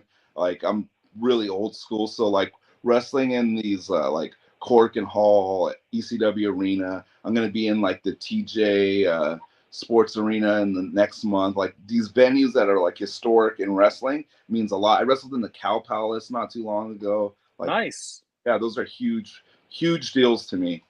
So I love it. Like it's like I could check the box off, you know. As someone who's been to the ECW arena in the late 90s, what they did to it is amazing because it was an absolute fucking shithole back in the day. Now I'm like, holy shit, this is great. It's unbelievably beautiful. And I was there in April when you guys were there. I was in DC and Philly for the US tour. And man, like TMDK, you and Shane, like, and Mikey Nichols, like, what a fucking trio. Yeah. And then you and Zach did the tag match out in California. Beach, yeah. And man, you would have thought you guys have been tagging forever. I'm a big tag guy, man. I love tag wrestling. I've been in some really good tag teams with my boy Che Cabrera, my boy Rico Dynamite, tagged with Shane. Like, it's really easy for me to just jump in there with someone I've been in the ring with and just fucking get going. You know, we might not have all the tag moves, but we know the philosophy. So Matt, I got to know. Oh, sorry, Kevin. No, Matt, go ahead.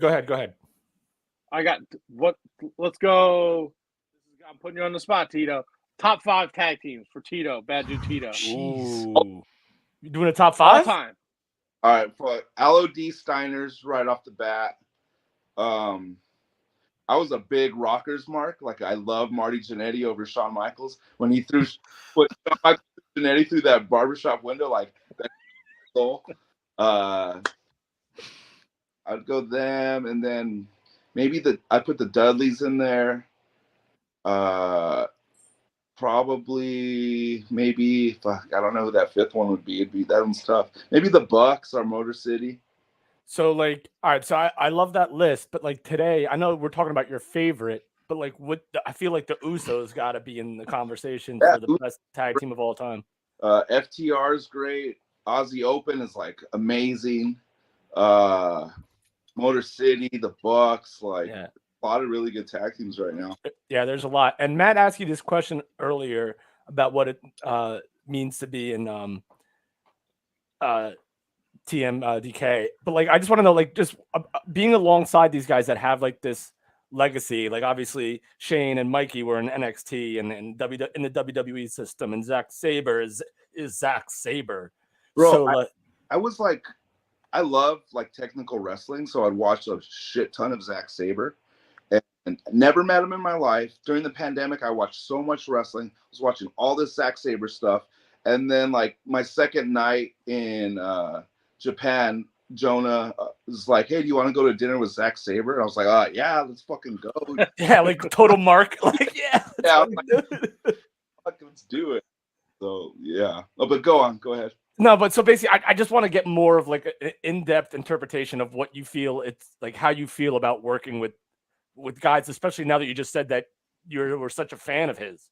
It's kind of like surreal. Like sometimes I have to be like, "Fuck, am I dreaming? Like, is this real?" Like, because I did really well on the indies, especially on the West Coast, but I never like broke through that level, and it gets really frustrating because I know I'm very talented. I know I'm a worker. I can hang with all the guys. Like, fuck, I wrestled Okada in England. Like, God, that's I right. wrestled Tanahashi and Okada in tag team matches. So like, I know I could hang with the best in the world, but like, you still need opportunities to like get there. So when I was finally like brought into Japan into the TMDK, I was like, fuck, this is it. I fucking did it. Like, hell yeah. Like, it felt amazing. Like, I felt like very proud of yourself, you know, like, I don't know. Do you ever feel like maybe one day someone will feel that way about you? Oh, I never even thought about it. Yeah. Sometimes people recognize me and I'm just like, I'm just a average dude, bro. Yeah, dude, you're such a good time, man. So like, it's dope to have you on here with us. Yeah. So it's so dope. Look, I'm a nobody, but sometimes I get recognized too from the show, and I don't know. I just keep walking. I don't know what to do. Yeah. Yeah, it's a very surreal experience. Slob. I have a fucking crazy job. Like I'm just like I keep going. I don't know what to do.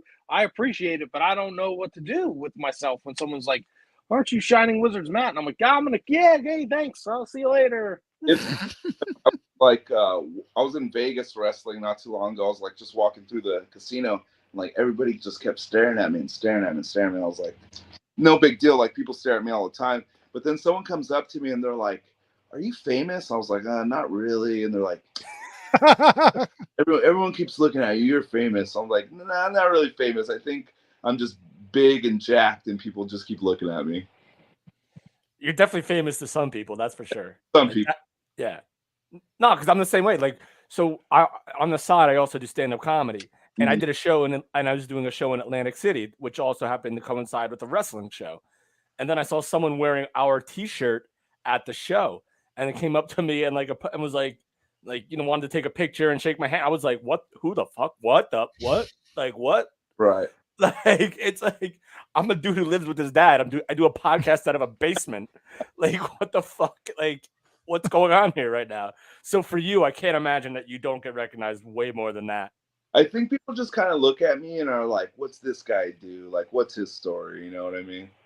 So I got the fucking crazy hair. I'm like super jacked. People kind of wonder like, what's this guy's story? You know? I mean, it's a great story. Look, man, I think so.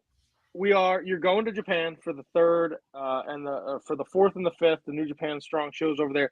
DKC night 1, tag action night 2 against Lance Archer, and I'm waiting for the scroll because I don't have fucking power and all my notes are on the internet. I'm such an asshole. You and Fujita against Archer and Alex Zane. They announced the G1, and your name wasn't one of the names. That broke my soul because I feel like you're perfect for that. Like I don't expect you to go and win the G1 in your first year, but man, what a pedestal to put Bad Dude Tito on. He looks like $1 million. He's going to be in this mega tournament, and even if you came out with 4 points, it would show everybody that you fucking belong in the G1 with the heavy hitters. Is that motivation for you? For next year, like you're there for the 4th and the 5th for this first time, these huge shows, Independence Day. But man, they fucking hosed you on the G1. I think they hosed you. Yeah, I wasn't really expecting it this year. I was hoping maybe to be there for like some of the tag stuff. But I'm always motivated, bro. I have a chip on my shoulder. I'm always hungry. I'm always, trying to have the best matches possible. That way people could notice me, and I stay hungry. I stay motivated, and like, what did they say about luck? It's like preparation plus timing or something. That's what luck is. Yeah. But yeah, it's just a matter of time. I think if I just keep banging out these matches and keep killing it for New Japan, and maybe next year might be my time. I'm hoping so, because man, I don't know. Maybe it's because I'm a fucking New Japan mark. I just see like, man, the oohs and the ahs you get when you are in the ring in front of the Japanese crowd. Like you even get it when you were out in California. Like, Yeah. fuck, like you're the guy. I can't even. I have no power. I have a fucking lantern. They think I'm Bray Wyatt. Like, I was so excited to talk to you, and I was fucking devastated with the power went out. My wife was like, I have a lantern. Go on your phone, stupid. I'm a fucking mess right now, Tito. Let me ask you this, bad dude Tito. Oh, here we go. Since you're chiseled, you're diesel, you're not eating like I eat, because clearly you don't look like a sack of shit. I had a hot dog today. So, So you're definitely gonna shit. You're definitely gonna shit your pants today. When was the last time you shit your pants? Oh, maybe 2018 or something like that. Yeah, it was bad. Bad deal. Don't eat hard-boiled eggs and then walk around the mall. Oh, it was at the mall? Oh, luckily though, it had a gym. It had a fucking gym, and I was able to go to the gym and shower up. Thank God. Boy. Yeah. Did you walk out of the mall with a towel on? Like, no, I sent my boy to Walmart, which was in the fucking mall, to buy me a pair of shorts so I could go walk to Crunch Fitness and shower up, baby. Nice. Yeah. Smart, a man with the plan. I once shit my pants at a Target and refused to buy more underwear because I said I don't need more underwear. I just threw them out. Yeah, I needed a whole new wardrobe. Oh man, it went all the way through, huh? It was bad deal, dude. Holy shit. Bad deal, Tito. Yeah. But he's eating fucking hard-boiled eggs, probably grilled chicken. He probably had a couple protein shakes. It's like a fucking fire hose back there. Protein shakes, bro. I don't do protein shakes.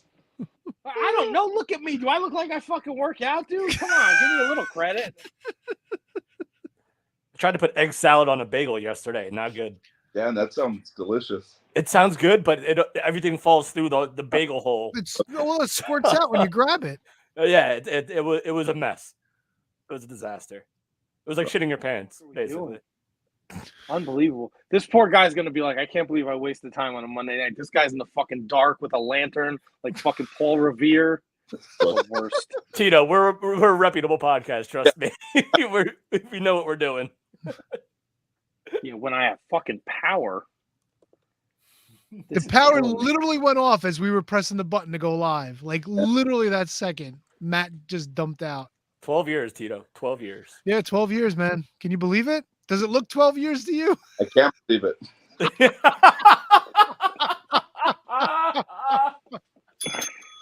Well, we got you to say yes. So what does that say about you? Oh, come on now. Desperate for attention, I think. Listen, go to the airport. People stare at you. Yeah. Well, they stare at, in fairness, they stare at Matt too, but for other reasons. Yeah. I'm like, ooh, who's that homeless guy? Yeah, who are you? I'll be walking down the street in Japan. Will see me cross the street and just to get away from me. It's Oh, that's fucking amazing. Yeah. Or if I'm walking up the stairs as they're coming down, they'll walk back up, and if I get to come back down. Hilarious. What's the God? So people think you're famous, and then obviously the stuff in Japan. Have you ever been mistaken for somebody else?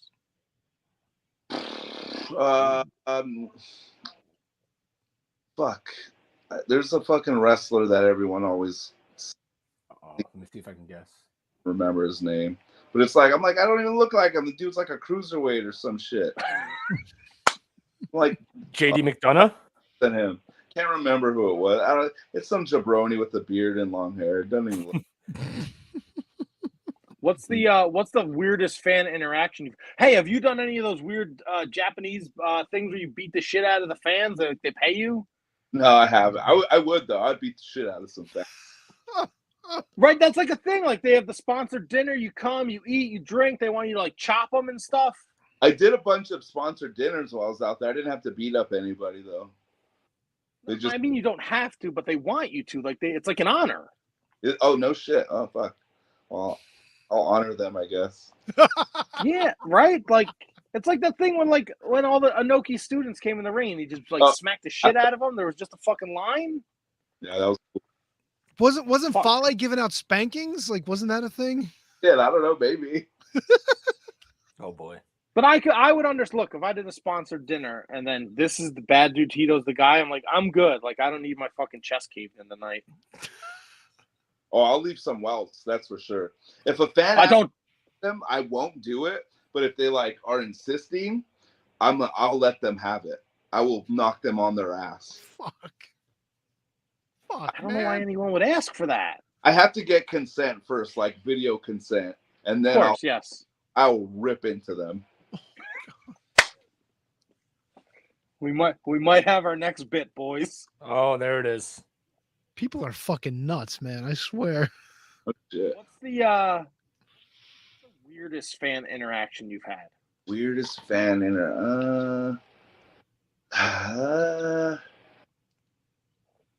some like girl messaged me like this weekend, was like, "Come make out with me," and I was like, "No, I don't even know you. What are you talking about? Make out with you?"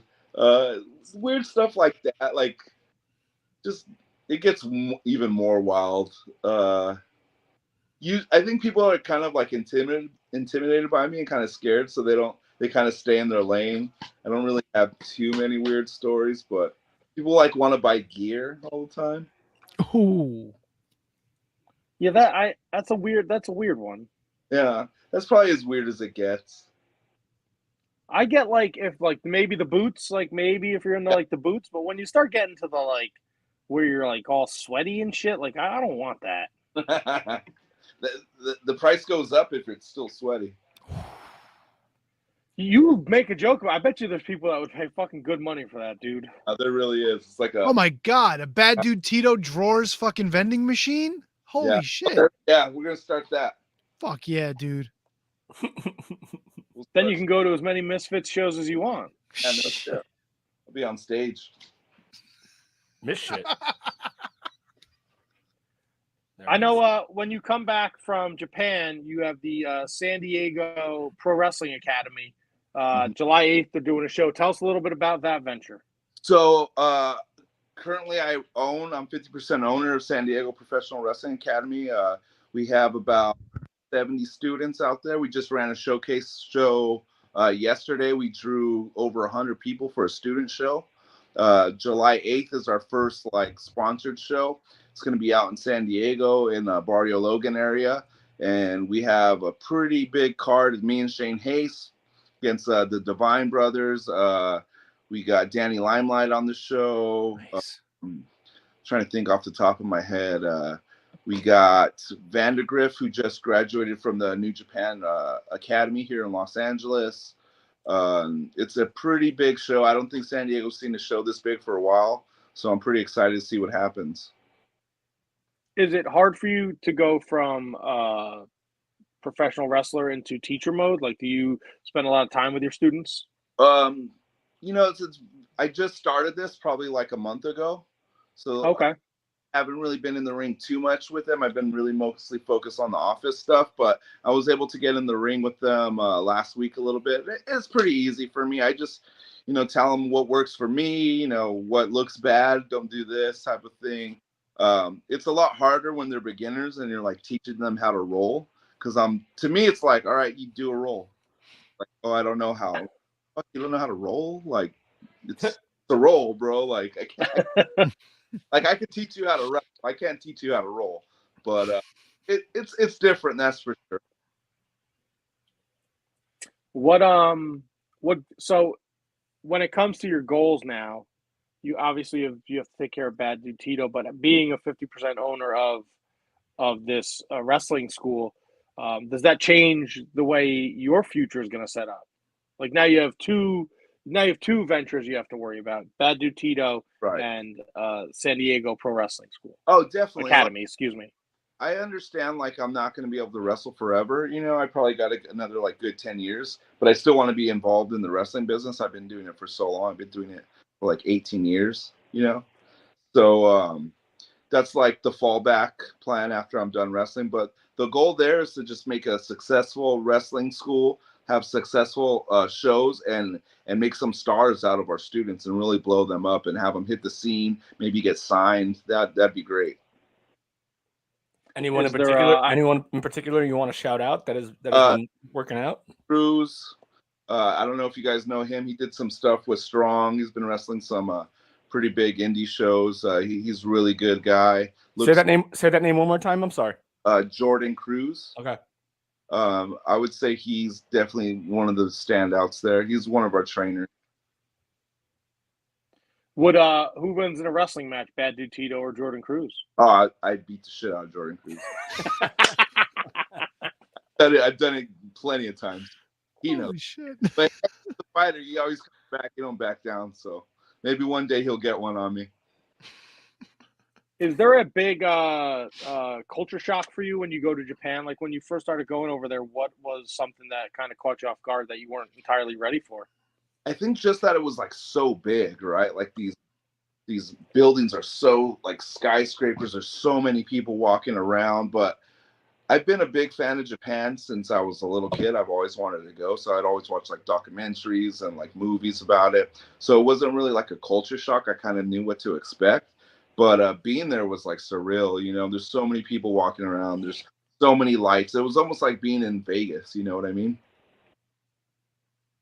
Yeah, no, absolutely. I one day I will go and I will be big in Japan. Yeah, you should do it. That's amazing. I want to. Jesus. Just I have no fuck. Clearly, I can't pay for my electricity bill, so here we fucking are. I'm really fucking ornery about this, man. Well, I just got the fucking my battery's on 20%. Like I'm gonna disappear, and I'm just upset. Well, we won't miss you, so don't worry about it. That's fucking rude, you dickhead. Well, Okay, so you're not in the G1, Bad Dude Tito. You should be. Let's just be very clear about that.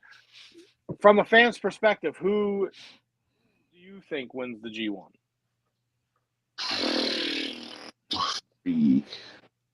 Maybe everyone's saying Naito, right? Everyone's saying Naito. Yeah, that seems to be the consensus right now. It just made with the story with Sonata being the champion, Suji maybe taking over LIJ. Like it just seems like this is, and he's not getting any younger.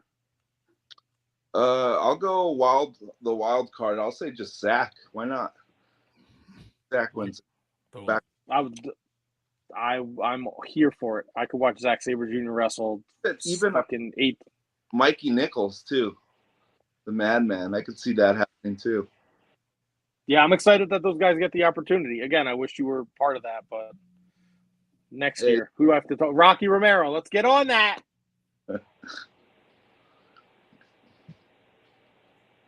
What are your goals? We don't want to take up your whole Monday night, Tito. What are your goals for the rest of 2023? Get back to Japan as much as possible. Maybe get on some AEW would be cool. Maybe PWG, Pro Wrestling Guerrilla. Zack Sabre's out here in Los Angeles right now. Shane lives in Hollywood. I'm in LA.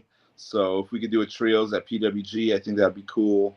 And just work like top-notch indie wrestling shows. Maybe get back on GCW, stuff like that. I was gonna say any plans on maybe heading to the East Coast?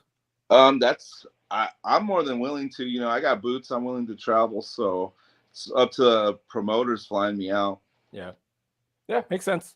Cool, man. What's I gotta know.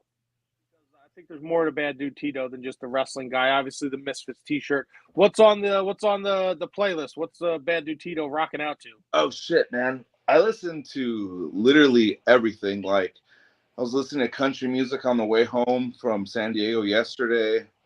I listened to the Smiths, New Order, a lot of like new wave stuff. A lot of like punk, a lot of metal, like older metal stuff. Misfits, Metallica, that kind of stuff. The Smiths, Morrissey, New Order, Joy Division. But then like I also get into like Wu-Tang Clan, Cypress Hill.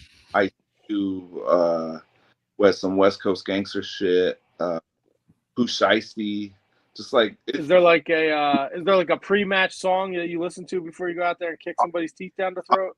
I don't listen to anything. I just and I'm like super relaxed. I'm busting people's balls. When I get ready to go, I do quick little warm ups, some jumping jacks. I'll hit a couple push ups and hit that curtain. I'm ready to rock. How do you feel about the nickname Teats? Oh, I love it. It's fantastic. I can't believe I didn't even bring this up until now. It's funny because at the time I was busting my buddy's balls. His name's Rico, and I was watching Game of Thrones, and they had that character Reeks on it. So I thought it'd be funny to call him Reeks, like he doesn't stink, but it'd be funny. So that, and like, Oh! hey, Let there be Fuck light. yeah! On the seventh day, the Lord said, there it is. "Let there be light." I think he said on the Wrap it first up. day, but who's counting? Well, whatever. What the fuck? Don't fucking ruin the bit. Anyway, what was the question? Oh, Teats. Oh yeah. Calling him Reeks, and then he started calling me Teats, and I was like, oh fuck, that's way better. I don't like that. That's not. And then like it just kind of everyone just kind of picked up on it, and now I got Kevin Kelly putting it over on commentary. Kevin Kelly's the best, isn't he? Oh, he's the best. Yeah. He rules. He rules the roost, as you thing say, as Matt fixes technical issues. Now I don't know what to do. I don't know how to turn this fucking thing off. That's all right, bro. You're good. Just throw it. Are we gonna bid adieu to you want to bid adieu to our guest on the phone? What? Yeah, he's Man, confused. sorry. He's like Yeah, a fucking he's caveman with a flustered. match. He's like, ugh. Well, Bad Dude Tito, we want to thank you for joining us tonight. It was a pleasure. Are we letting him go, Matt, or no? It's your call. I don't know what's going on. He's frozen. I don't know what's going on over here. So we're gonna go ahead. He looks. We're gonna very go ahead offended, and though. not let this be awkward anymore. Well, We're here gonna we let go. you So follow Bad Dude Tito social media at Bad Dude Tito on the Twitter and Bad Dude Tito on Instagram. Don't forget July 4th. It's all at the bottom of the screen here, Cork and Hall. Yeah. Tito, I speak for Matt. I know he had a big boner to get you on tonight. I'm so glad that he got to join us. I'm glad that you got to talk to him and you got to talk to us tonight, man. Yep. Anything you want to leave us with before we let you go? Thanks for having me on. You guys were great, man. I'll do this anytime. Just let me know. Yeah, you got carte blanche, man. Anytime you want to come back, just hit up Matt, hit us up, let us know. We'll be happy to get you back on, brother. Yeah, man. Get back from Japan, I can tell you about my adventure. That would work. I'm in. Fuck yeah. And make sure you get a pair of them drawers from Matt. Yeah, I'll look for those. Yeah. Send it away. The panty drop vending machine. Fuck yeah. Tito, brother, thank you. Thanks for joining us. Have a great night. Bye, buddy.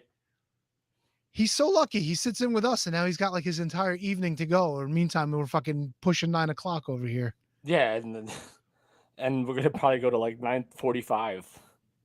Fucking juicy for now, dude. That's a big fucking dude he's gonna be wrestling. And the DKC, I was right with that, by the way. Hell yeah. The dick. The Here he comes. Wait, nope, device not activated. Nah, yeah, Yeah, there wait, he is is. he There there? he There is. he- Oh, nope, wait a no, minute. oh,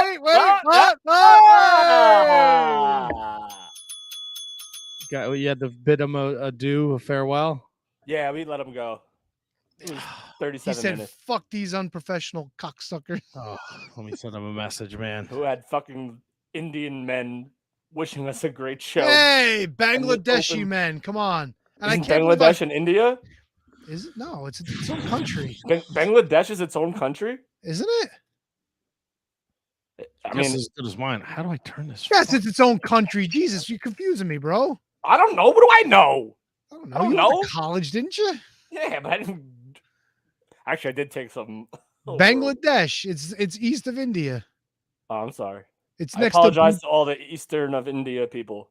It's it looks like it's practically surrounded like India kind of stretches through there. Yeah.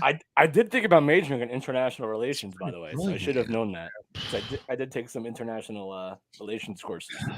Man, all right, I'm back. There you go, back in the New York groove. Fucking A. Oh, my fuck. My phone's gonna die. That's all right. Listen, while Go you're grab a charger. You've already. I mean, while you're playing with your phone, can I just tell everybody about the Shining Wizards Network? We got fucking tons of great shows that came out this weekend, including 30 Screams or Less, a brand new Bread Club, Broadcast kicking out new shit. Fucking I don't know how he does it. Kevin Rogue's on vacation, but there's a brand new fucking too old for this shit that came out last week. Brand new season 5 preview of Year in Duke and Rogue. Inconclusive Breakdown got some new shit. Mark Order got some new shit last week. fucking Radioactive Metal. Dude, tons of brand new episodes came out this week. ShiningWizardsNetwork.com. Please go over there. Check it out. Check out everybody on the network because they all fucking rule. They're all great dudes. Oh, everybody fucking abandoned me? Are you serious, bro? All right, you know what? Then I'll just fucking go into what's going on around the network since I've got a few minutes. If I could fucking get into the network. Here we go. Just clicking a few buttons and doing some Tony things. Yeah, Year of Duke and Roses season 5 preview. 30 Screams or Less covering the movie The Sadness. It's a Chinese horror film this year. I don't know when the fucking came out, but that's the new one. ROH Revelry from fucking High Five Tom and our boy Will. Let's see. Ring of Honor TV episode 92 is what they're covering. Inconclusive breakdown. My boys Justin and Vince going over everything that happened at the bottom of the sea this week and your top 10 TV spinoffs. Fucking great shit. Broadcast came with a live stream. Bread Club with their G1 Climax previews. Radioactive Metal 1993 turns 30. Can you imagine that shit? And of course, Mark Order covering everything Canada, including the preview for this week's pay-per-view. If you didn't fucking check it out, because they drop every Wednesday, they do some good shit. Speaking of good shit, if I can get back to the fucking StreamYard, let me bring up those who continue to support us. Our mid-carders and legends. I think there's a scroll here somewhere, and fucking I don't normally do this, so I have to kind of file this. Yeah, so we got our jobbers and curtain jerkers at the bottom of the screen. They are our Patreon supporters. In the middle of your screen as you're watching, special thanks to our mid-carders and legends. We're going to hit our roll call right now. Don't forget, people, for as little as $1, you can join us as a Patreon producer. You want to hit the good shit, though. Become a curtain jerker at $3. Every fucking brand new Patreon exclusive episode comes right to your device through the Patreon app. You ain't got to log in for shit. You just put in, you say, hey, I'm a Patreon supporter of Shining Wizards. They go, here you go, motherfucker. Enjoy this. Every time a new episode comes, it goes right into your pocket on your device. How could it be any easier than that? You don't have a device. You got your laptop. You got your PC. You go to patreon.com/wizardspodcast. You can listen along. Join us at the Curtain Jerkers.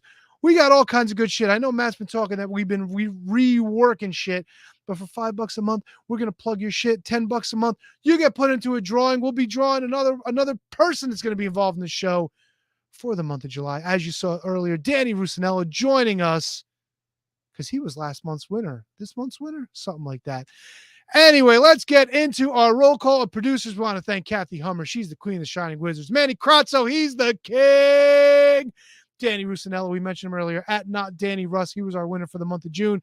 Kate the Great Hensler doing tons of shit with the wrestlings, with the Sour Graps, the Fightful, the Friday Night SmackDown, Rampage post shows. She was at Forbidden Door, and she'll be talking to you more about it this Wednesday, of course, on the Mark Order Pod. Another great show on the Shining Wizards Network. Matt Garifo at WhoDatMatt81. Thomas Cops the Mott Spock at High Five Tom. He's the Marking Out ROH Revelry dude. We talked about him a minute ago. Brendan Haney at Irish Misfit. Ryan Schlong at Mark Order Pod. He's the fucking captain of the ship. LOL Mike at LOL Mike Peterson. Mike Peterson joins us. Kevin Rogue, handsome Kevin himself. He is the fourth Shining Wizards at JJ Rogue Means, at Year of Pod, at Tots Pod. He's got 2 shows on the network, and he's got 3 shows on the network. Holy fuck, am I wrong? Michael Hammond, David Henry Bauer III. He is our video guy. When you got them little clips of our YouTube show coming at you on the YouTube channel, he's got the good shit there at Bauerhausen TX. And of course, last but not least, at W. Mercier Jr., the one and only ROH Revelry Zone, William Mercier Jr. Those are your Patreon supporters. Like I said, as little as $1 a month, you can just join us. But you want to pay $3. Let's be honest. Those bonus shows are absolutely fucking worth it. I'm so glad I got a chance to do that. I'm glad I got a chance to have all of you be a part of the show. And now I don't know how to fucking shut off the picture because I'm doing too much at once. There you go. I'm back. Matt's back. Kevin's back. Everybody's back. Oh, yeah.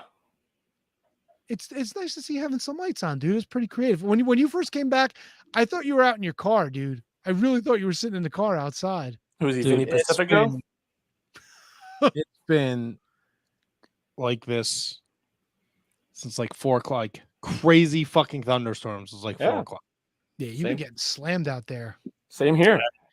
And everything was good. I watched. I got home. So I got home late last night from work. So when I started Forbidden Door, it was at the BCC Elite match. And then I could barely keep my fucking eyes open by the time the Okada Bryan match ended. So today after work, I was like, I have to go back and watch what I missed. I didn't see any of the pre-show. So then I watched Forbidden Door. Then I went to the liquor store and I got some of these delicious lemonades. Everything was good. Streaming, everything was great. So Matt, what happened with the Adam Cole, Tom Lawler stuff? What was that? What happened there? Adam Cole, he had a fever when he showed up at the arena, so they didn't have the match. Okay. I got a fever, and the only prescription is more Lawler. And it is fucking Daisy. So they let Tom Lawler had a dark match where he beat Serpentico, but I don't think it was part of the buyout or aired. Okay. And I'm sure they'll run back Tom Lawler, Adam Cole on one of these shows this week or the next week. Yeah, because because like, was it on Collision or was it on Rampage where they jumped the shit out of Adam Cole, Bryce Isaacs, and Lawler? I think it was Rampage.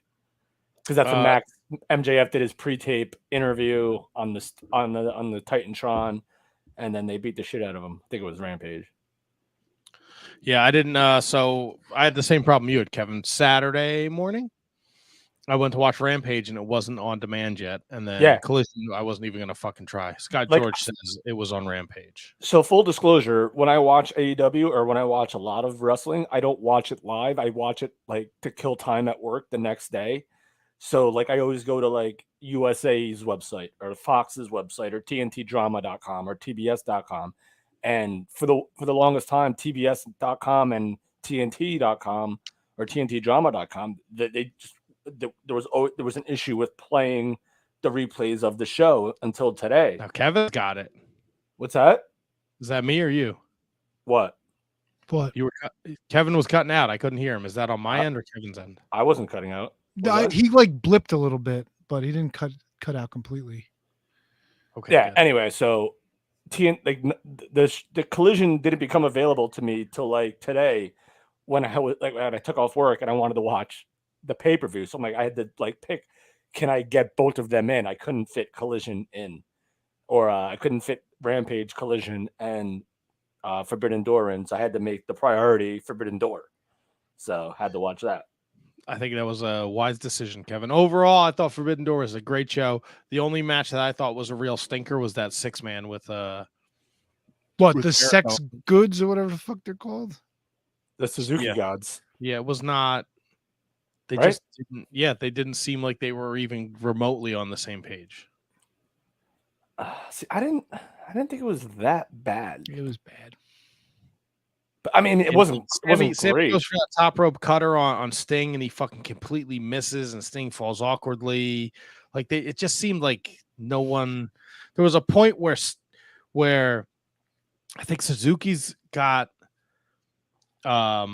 Darby in a choke, and Sting's like getting in the ring, and then he gets out of the ring, and it's right.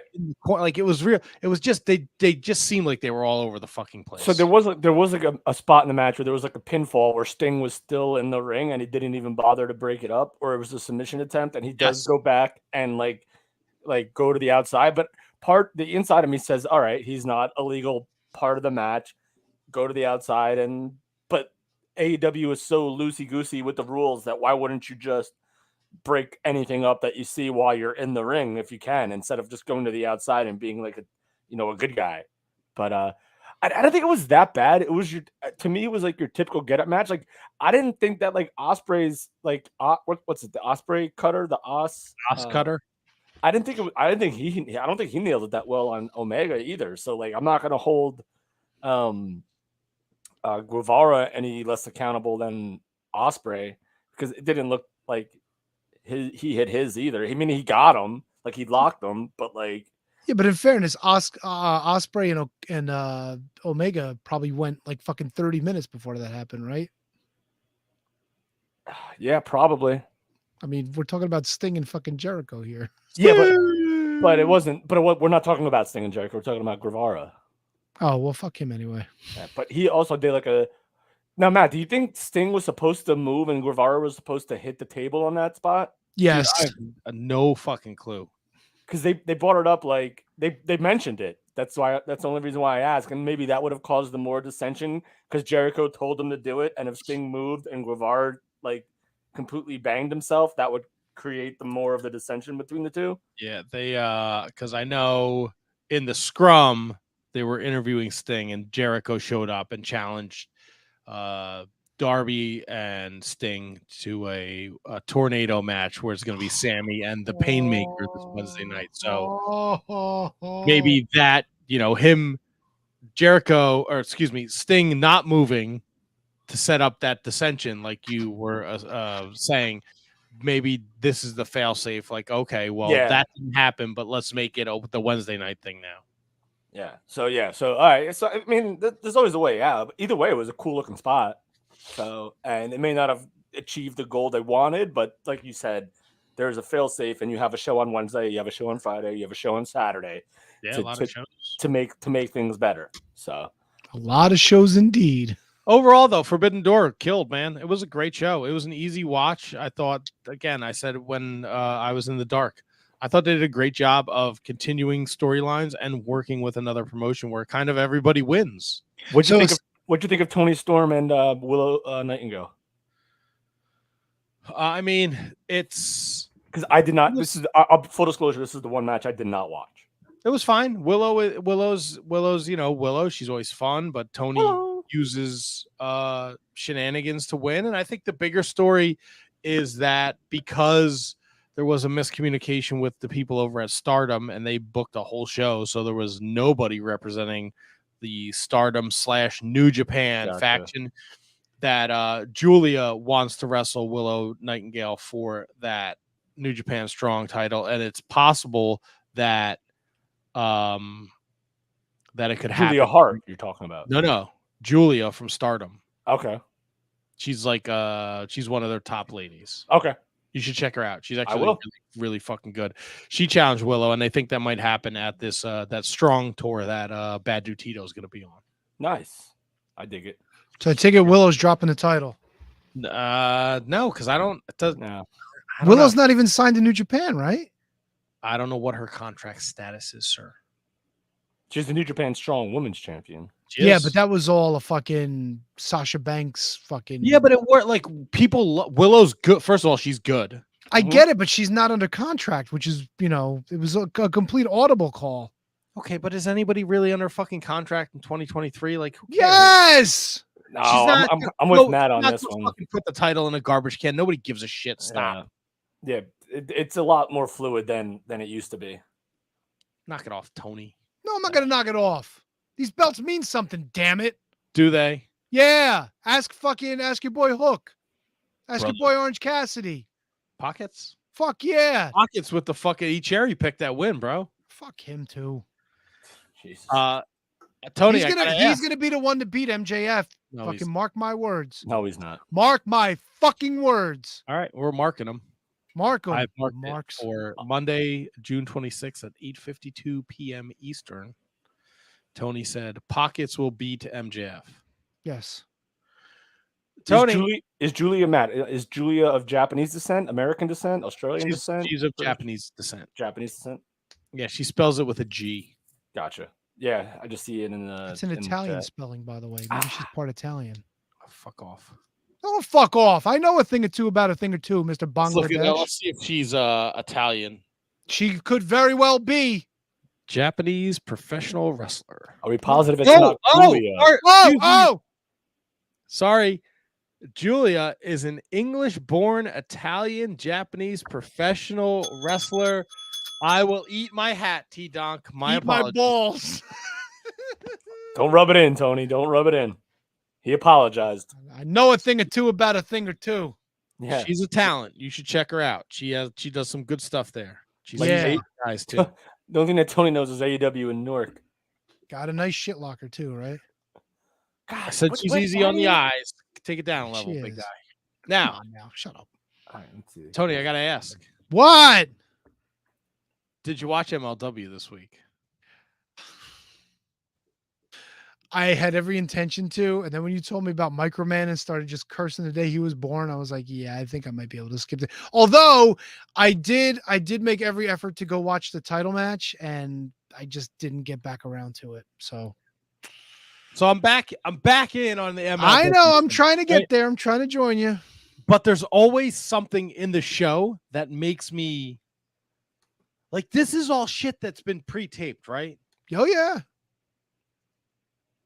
So I don't understand. I don't get fucking. I hate everything about fucking Microman. I hate Mr. Saint Laurent. I hate everything. Microman, right? Wrestled a dude called Beastman. Guess you can just use your imagination. What do you think Beastman looks like? Oh, and Beastman was with Kimchi.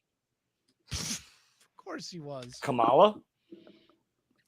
No, Kimchi. I mean, pretty much. Beastman is a giant man, a 400. Look, Scott George. I love this Scott George guy. I don't know where he came from, but I love him. A 3-foot wrestler beating a 400-pounder is hardly believable. I don't even think he's 3 foot.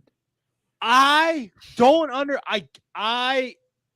words. I can't even fucking find the words. How does somebody in 2023? How is this something people want to fucking see?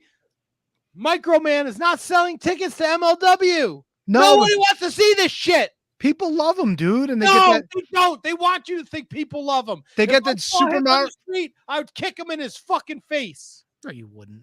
Yes, I would. You wouldn't I take a wouldn't know picture what with he looks like Microman? through his You're mask. full of I would shit. never Come on, take a bro. picture with Microman. He'd be up to my wang. Don't put your mouth near my wang, Microman. Don't tempt him with a good time. Yeah, but you'd be the one on your knees, though. No, he'd be standing. to take the picture to make it work. It's not working. I don't like Microman. I don't care. They fucking promote him. He's got t-shirts. He's got his own fucking commercial. I don't give a fuck about someone who looks like a fucking kid as a fucking wrestler when you have a show with the Samoan SWAT team on it, defending their tag titles in a 3-way dance against the FBI in the main event, which was a great fucking 3-way tag match. And then your main event is Jacob Fatu against John Hennigan for the MLW fucking open weight title. Yep. And in the middle of this delicious sandwich is a giant fucking turd, a 3-foot turd with a mask on it.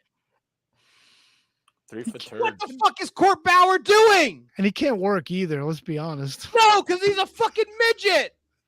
Jesus. Little Can't do person. anything. It's not the 80s. Nobody wants to see this. Go to the fucking carnival if you want to see a small person. Want to You see say this shit midget. in my ring? If I paid fucking $80 to sit fucking ringside, it's probably much more at the fucking these MLW tapings For 10 hours. for a fucking day long. And I gotta sit through this little shit's fucking match. I'd be fucking pissed off. I am pissed off. Oh, good. More fucking thunder. Let's see how long this fucking power source. I Kate- don't like. You Kate's don't spoken speak the that fucking- name, Kate, just because you went to fucking Canada in your back. Think you could bring his name up? Marco Stunt is a piece of shit. And where is he? He's not in wrestling anymore, is he? Where is Oh, he? did he leave? I don't know what he's doing. He ain't He's on hurt, my TV. isn't he? He ain't on my Instagram. His feelings He ain't are on hurt my 'cause he got Twitter fired. feed. Because nobody likes a third wheel. Marco Man. Oh, Marco Man and Micro Man, they can Yeah. both fuck off-o. Fuck off. Oh. Fuck awful, man. And then what is this in the fucking over the top? NWA Power, the world is a vampire, Australia. Fucking Paul Hogan's rolling over in his grave. What are we doing here, people? This is a knife. This looks like dog shit. Did I hear right before, was Slex working for NWA now? Yeah, Slexy beat Mercurio. Fucking god damn it. Who had the pleasure of reading the XPW results? We Nobody not, did. We didn't. listen. What? I didn't even realize they were on the fucking list. They were on the notes, but I didn't think they were included in Over the Top. I thought they were their own segment. so Dude, we never did Mecha it. Wolf defeated Rob Shit. Hey, you want to do them real quick? I got another over the top I could play. All right, let me get the notes. I'm not playing the music again though. I already shut that shit down. This was XPW problematic. Oh fuck What? yeah! Was this at the Hart Ballroom in Newark? No, I think this is the. Let me look. Oh god, there's a fucking skunk outside. It smells like dog shit in here. Or it smells like skunk shit. It's fucking horrible. See, I got this XPW. This took place in Pomona, California, at the Derby Room. Oh, tell me what happened at the Derby Room. The dirt. What? Let's see here. XPW problematic. XPW wins title match. Ludark Shaitan defeats Maserati. XPW fight TV title match. Cat Martini defeats, oh God, Maga Munch. Death match. Matt, if you want to take over anytime, let me know. Death match. There you go. Mecha Wolf defeats Rob Shit.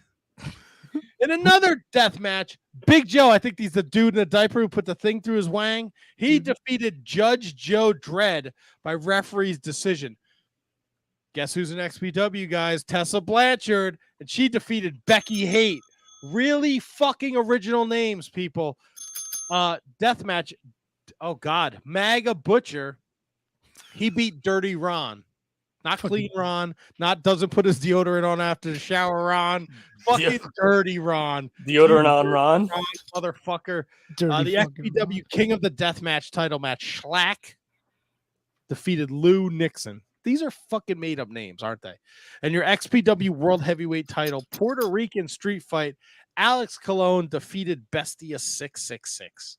Tony, take us over the top. Donald Duck never wore pants, which means his genitalia is on display for the world to see. Perhaps his name should be Donald Dick. Oh boy. I like the thinker thing you did. Like, Aha! Play the song, Tony. Play the song. Dun,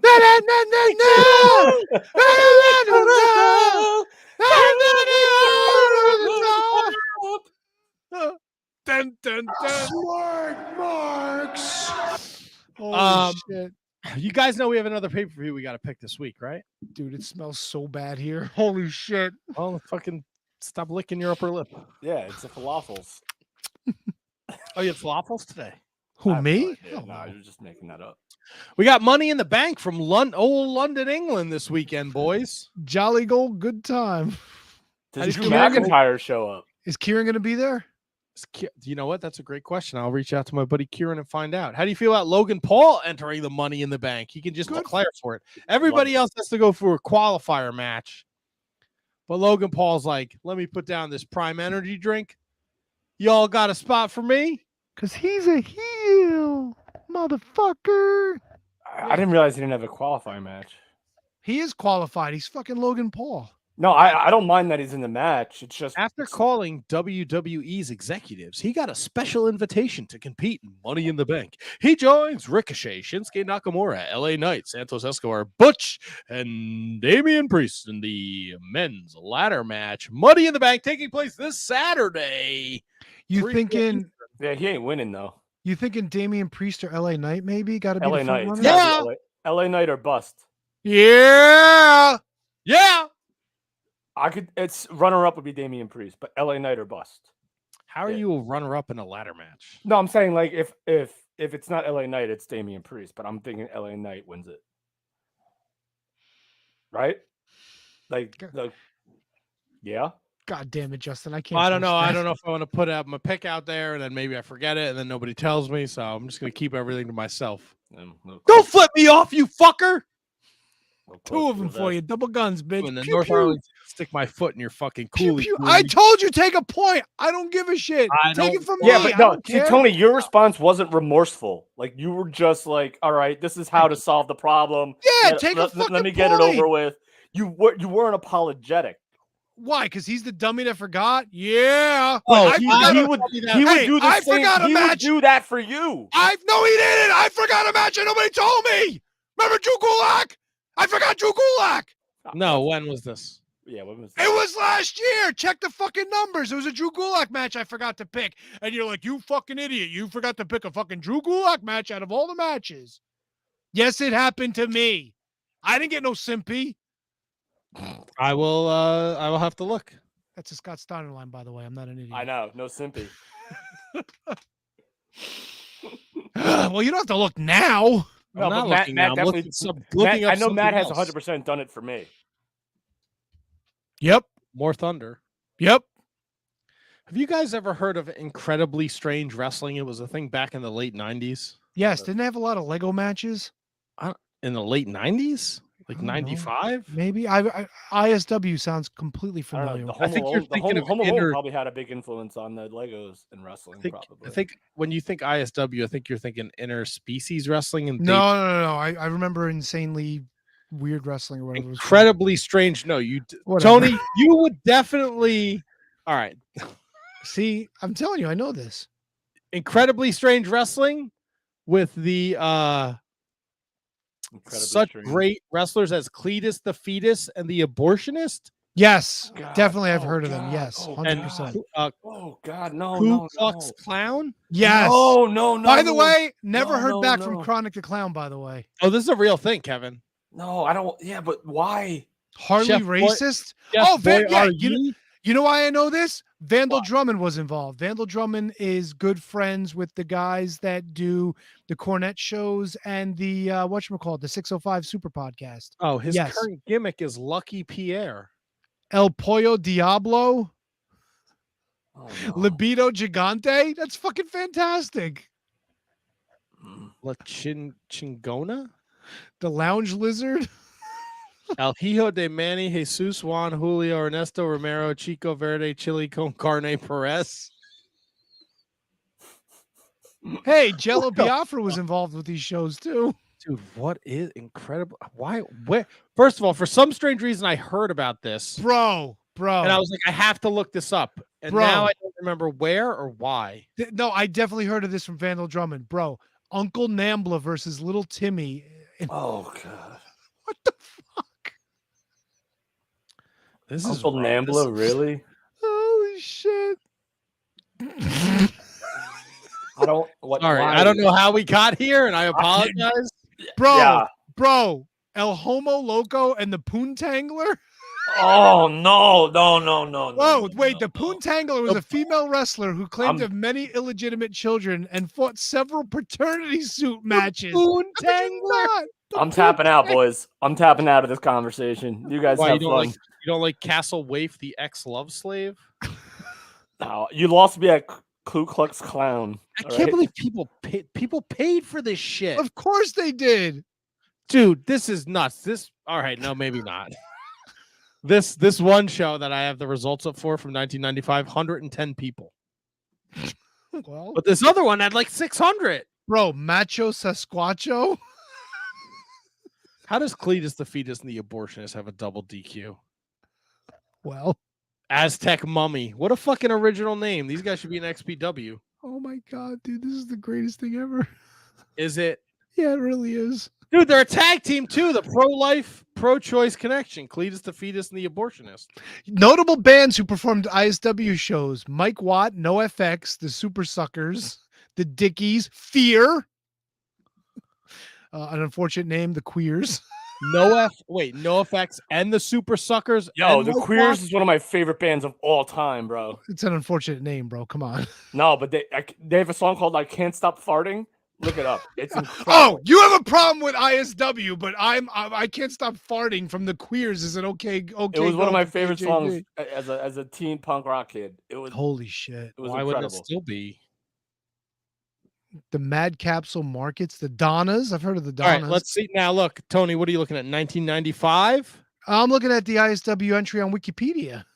Oh, wow. Okay, so I have their cage matchup. Let's see. 1997 was their last card in San Francisco, but then they came back in 2007. Of course they did. Let's see what kind of characters we have. American Man. Oh yeah, okay. All right. The Mexican Viking. Not as Yes. All right. I see we've changed our time. Well, Here. The Garbage Man defeats the Oi Boy. you need an Oi boy if you have all these bands on your show, dude. The El Parate Frankie defeated the Inbred Abomination Okay. with Aunt, Sister, Wife. Come on, this sounds amazing. El Pollo Diablo and Macho Sasquatcho. Yes. Macho defeated Fishnets and Fantasies, Oh My Goth, and Otis the Gimp. Maybe related to gags. Otis the Gimp has a cage match. Let's see what he's been up to. Oh, he did a bunch of stuff in Hood Slam and up until 2019. Oh God, Hood Slam might be just as bad. I remember they were pushing Hood Slam hard for a long time, dude. Let's see. Hood Slam, Sack Slam from 2019. Was it a bunch of guys slamming their nuts on each other? There was a wrestler named Glorious Banana and Nurse Ratchet. Juicy Lee, Otis the Gimp, HB Ken, Coach Nugs versus Big Baby Powder. Happy birthday, Ken. The Stoner Brothers, Rick Scott Stoner and Scott Rick Stoner. That's pretty clever. That's so good. It's stupid, but I get a kick out of that one. What the fuck? Holy shit.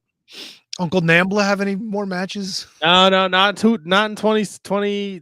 I mean, we're at Hood Slam now, but 2007. Oh, Christians to the Lions match.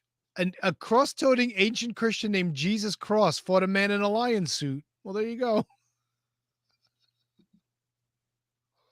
There you go. Holy shit. What the fuck? I don't even know how we got here, guys. You brought it up. Matthew Birch said, no, Hood Slam is actually good. Okay. All right, Matthew, give me a recommendation on a show, a Hood Slam show. Wasn't Hood Slam in our neck of the woods? No, I think that's a California thing. What's it, California? Shit, it's been a long time. Shit. You guys want to do the gimmick here? I got a thing to do. What are we doing? I got a thing, man. What thing? Got myself prepared. Hold on, let me Oh, get shit. the thing up here. We'll wrap this donkey up tonight. Ba-da-ba-ba-ba. I don't like the name of this. We're gonna call it. I pulled us a PWI. I don't want to go death match of the decades because this is not a decade thing. Okay. All right, but I pulled a little PWI rankings. We didn't know what we were gonna do tonight. I know I'd put Wizards Rewind on the calendar, and then I got super busy with work. And Tony was like, "What's the Wizards Rewind?" I'm like, "Bro, I'm fucking so far behind. I don't know what fucking day it is." But this is fun to do. We had such great success with this a couple weeks ago when we did it. So, gentlemen, I took us back to 1990, May 1990. PWI. All right. Top 10 list from the time frame December 16th, 1989 to January 11th, 1990. Okay. WWF versus the NWA. Nice. I kind of like. Oh, you like this now? Yeah, I dig this. I'm I dig confused. this. What does this have to do with death matches? Nothing. Okay. Yeah, just ignore death matches. Okay. We're past the death matches, Kevin. Okay. We're bringing it back. I was focused on Googling death matches because I saw that. I was like, all right. No, this is the top 10 for WWF versus NWA the same year. So I like Okay. this. Well, give me the dates again then, so now I can be focused. So December 16th, 1989 to January 11th, 1990. That's where these rankings are based off of.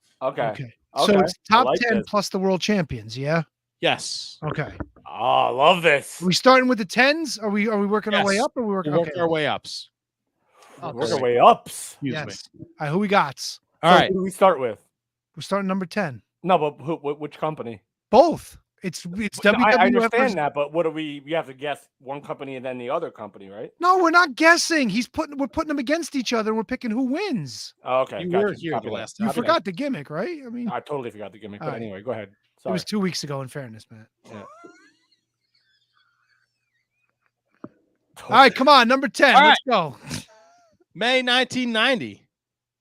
Number 10 for the WWF. The Big Boss Man. 89 to 90. That sounds about right. I like On Okay. the other side, representing the NWA, Norman the Lunatic. it.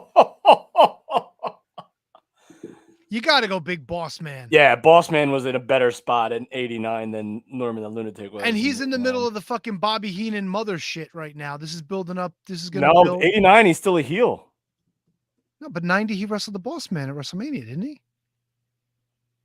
All right, hold on. December 89 to January 90. he might be a baby face in December, but he was a heel at Survivor Series 89. So he may have been before it turned in 90. But So he's at the definitely a end heel. of 89, Boss Man's still having ball and chain matches against Dusty Rhodes on the house shows. Oh, so then he's still a Yeah. heel. Yeah. But still, Norman the Lunatic? What the fuck's Norman the Lunatic doing? Lumatic. The He's teaming with Cactus Jack or something, right? He's doing a lot of the job to Mike Rotunda on the house shows. Captain. He's teaming. He teamed with the Steiner brothers to defeat Dan Spivey and Doom by disqualification. Yeah, I'm going Big Boss Man. Yeah, Big Boss Man, 100%. I thought that he was teaming with like Cactus Jack at this point. Norman and Luma. you got me saying it's Lumatic. No, because it looks like he comes in as a.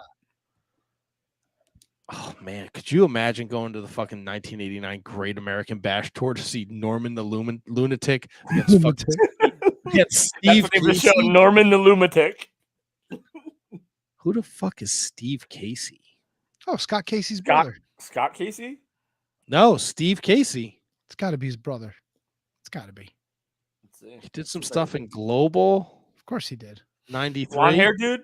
Stephen Dane. Does that ring a bell? Yeah, Jack Stane's dad. No. Stephen Dane, I think, was the guy that wrestled Chaz in the bungee match and Global. I think. Oh, that's a great call, Kev. Let's see if I can find that. I think that's Stephen Dane. I could be wrong, but I think it's Stephen Dane versus Chaz in the bungee cord match, or where they literally were in like tennis machines and bungee cords. Yo, it was. I loved Global so freaking much because it was wrestling on as soon as you got home from school. Like, as soon as you got home from school, turn on ESPN, Global, every freaking day. It was amazing.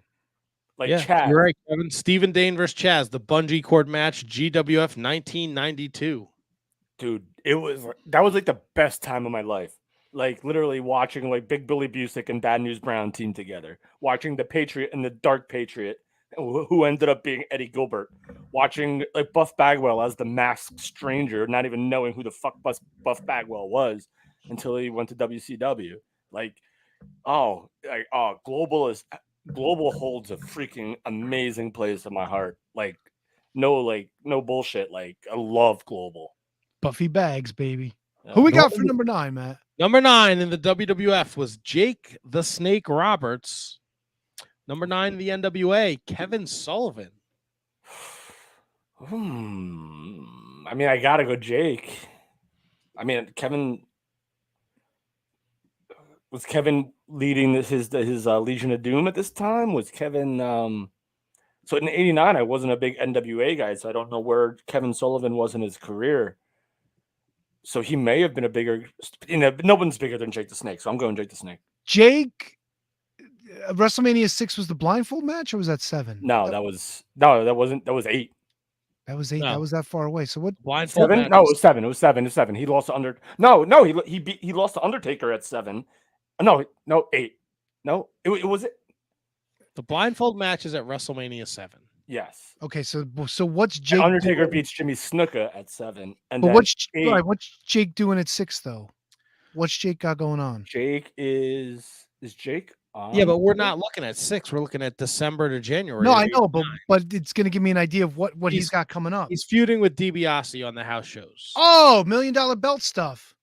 And what's Kevin Sullivan? And that leads to Boss Man's face turn, probably. Because they told Boss Man to go get the belt, and he thought he was doing it by the law, and they said that they stole it, and Boss Man got all pissed off, and like, I don't steal, I'm a baby. Like, that's when he became a baby face around that time. All right, so unless Kevin Sullivan is like murdering people for the NWA, I think we got to go Jake on this one. Yeah, it's like Kevin Sullivan's doing a lot of stuff with Hector Guerrero on the house show. Yeah, done. Yeah, I'm out. I'm out, Jake. All three of us, Jake? Yeah, because he's doing nothing. He's beating Hector Guerrero. I'm loving this segment. Norman the Lunatic. Yeah, let's go, Jake. Everyone's on board for Jake. Yeah. Matt, number 8.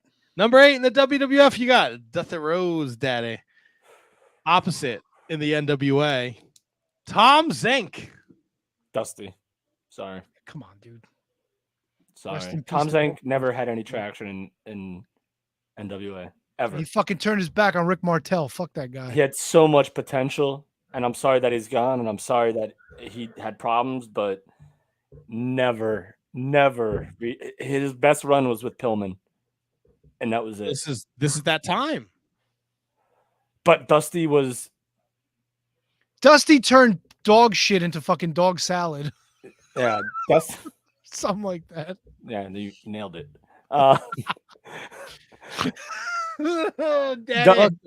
Fly Brian and the Z-Man have wins over Randy Harris and the Italian Stallion, the Freebirds, the Galaxians. Oh shit, they beat the Galaxians? 1 and 2. What about the Spiders? Who are the Galaxians? It's probably like Fidel Cabrera. It's Steve Casey and fucking Fidel Sierra. Stephen Dane and Chaz. Chaz. It doesn't tell you who he is here. Galaxian 1 was also known as the American Eagle, aka American Eagle number 2. Danny Davis, Galaxian. Oh, Danny, like not Danny Davis WWE. Danny Davis. It's gotta be old school Danny Davis. Like yeah, holy Danny Davis. shit, dude. So it's Danny Davis and Ken Wayne. I still gotta go Dusty. Really? Oh well. I'm still going Dusty. Yeah, I'm still going Dusty. Because Dusty was in a feud with the Boss Man at this time, was in a feud with DiBiase. DiBiase. Like, I still gotta go Dusty. WWE is up 3-0 in my book right You now. gotta go Dusty. Who's and up it's not and listen, it's not name value. What Dusty's doing. What do you mean what he's doing? He's fighting with Boss Man. Didn't we establish that? Yeah, okay. I guess we'll go He Dusty. was doing ball and chain matches. Yeah. So like this is lopsided because I wasn't much of an NWA guy, but I'd still know what was going on in NWA in 89 and 90. But so far, it's no contest. Yeah, the bottom of the barrel is kind of dog shit for the NWA. All right, number 7. Number 7 in the WWF is Mr. Rick Martel. Mr. Rick Martel's opposite in the NWA, Mr. Flying Brian Pillman. I'll go Pillman on this guy for sure. I'll go NWA. What's Pillman doing at this point, though? Pillman's in the tag team with Z-Man. They beat the Galaxians. Yeah, but Rick Martel's the model, bro. But we don't get any conclusion to him and Tito ever. So that like really spoiled it for me. We never get a singles blow off with those two guys ever. So that really ruins his run for me. So the beginning of 90, he's beating Reno Riggins and Mark Regan on Wrestling Challenge and Superstars, and then he's beating the Beefer all across the house shows. That's the beginning of 90. And then he ends 89. What do you mean no matches are found here, you son of a bitch? He ends 89, the same thing. He's beating the Beefer on the house show circuit. Brian Pillman is in a tag team with the Z-Man. They're beating the likes of the Galaxians and the Freebirds, which I mean, but it's probably fucking Jimmy What's His Nuts and fucking Fantasia. So when you put it that way, I guess I kind of have to switch to Martel. But it's Jimmy Garvin and Michael Hayes. The Galaxians? No, the Freebirds are Jimmy Garvin and Michael Hayes. Also, within this time frame, nope, he missed it by a day. Never mind. That's all right. Listen, I mean, I understand going Dusty over Tom Zank, but I can be swayed into saying Flying Brian for this one. But so like if we're going with this specific time period and what Martel did and Pillman did, but just like I have such fond memories of Pillman in this era, like it's so like nuts. But I feel like I have to go with. I feel like I might have to switch and go to Martel. Really? I think I might have to because he was such a fucking badass heel. But the only thing that like burns my wheels is that they never had the one-on-one Tito Martel match on a pay-per-view ever. And that kills me. We're years removed from that at this point. We're 1 year removed from that. All right, Matt, I'm going to stick with Pillman. Who are you thinking? I think I'm going Pillman too. All right, we got to go Pillman. All right, so two went Pillman, one Martel. All right, one for Martel. What do we got? Number 6. Yep. Representing the WWF, ravishing Rick Rude. I feel sorry for the bitch that's challenging him. The Great Muda. Oh, mama. So Flair, Jesus Christ. Rude ends 1989. He's feuding with Piper. That's Mhm. right, because it was after his loss to the Warrior that shifted him to Piper. Not bad. So he's doing. Yep. There's Dale. What's Yeah. that? Dale Wolf. It was what he lost the belt at SummerSlam, right? Back to Warrior. Yeah. So now he's doing the stuff with Piper. Yep. Muda. TV champ. NWA champ, maybe it is 89. He is involved. Here's a weird one. He's part of a tag team with Buzz Sawyer, the Dragon Master. Yeah. And No, they're this- challenging This is the likes. JTEX. They're challenging the likes of Sting and the Andersons, Arn and Ole. It's got to be That's some- JTEX, no? Yeah, that's how 89 ends for Muda. And then he loses the TV title January 2nd to Arn Anderson. I'm really tempted to go Muda on this one. I can't. I mean, Rick is still high profile, But he's super mid card, and I don't know. Yeah, he's in between at this point. I don't know enough about like Muda in this era to know if he's in that same. They might be equal, to be honest with you. Let's take into the account that for all of the end half of December, Muda is your TV champion. And that was a prestigious belt back then. Yeah. Who'd he beat for it? I'm looking that up right now. I just want to make sure he was the TV champion for December. I don't want to speak out of turn Well, it's here. December 16th to January 11th. You said Right. he lost the title to Arn in the beginning of January? Yeah, on the 2nd. Okay, so he was champ during this period. Was he champ going in? This is part of the WCW lineage. Doesn't matter. It's all the same belt. You just got to go back. Listen, if this Okay. is going the way I think it's going to go, it's going to be a clean sweep for WWE. So Muda defeated Sting in a tournament to Ooh. win. No, I'm sorry. He defeated Sting to win the vacated title that was vacated at the Great American Bash in July of 89. He won it September 3rd, 1989. So he had it from September 3rd, 89 to January 2nd, where he lost to Arn Anderson. Yeah, I'm going Muda. Just because Rude's in that weird spot right now in between feuds with the Warrior, I'm going Muda.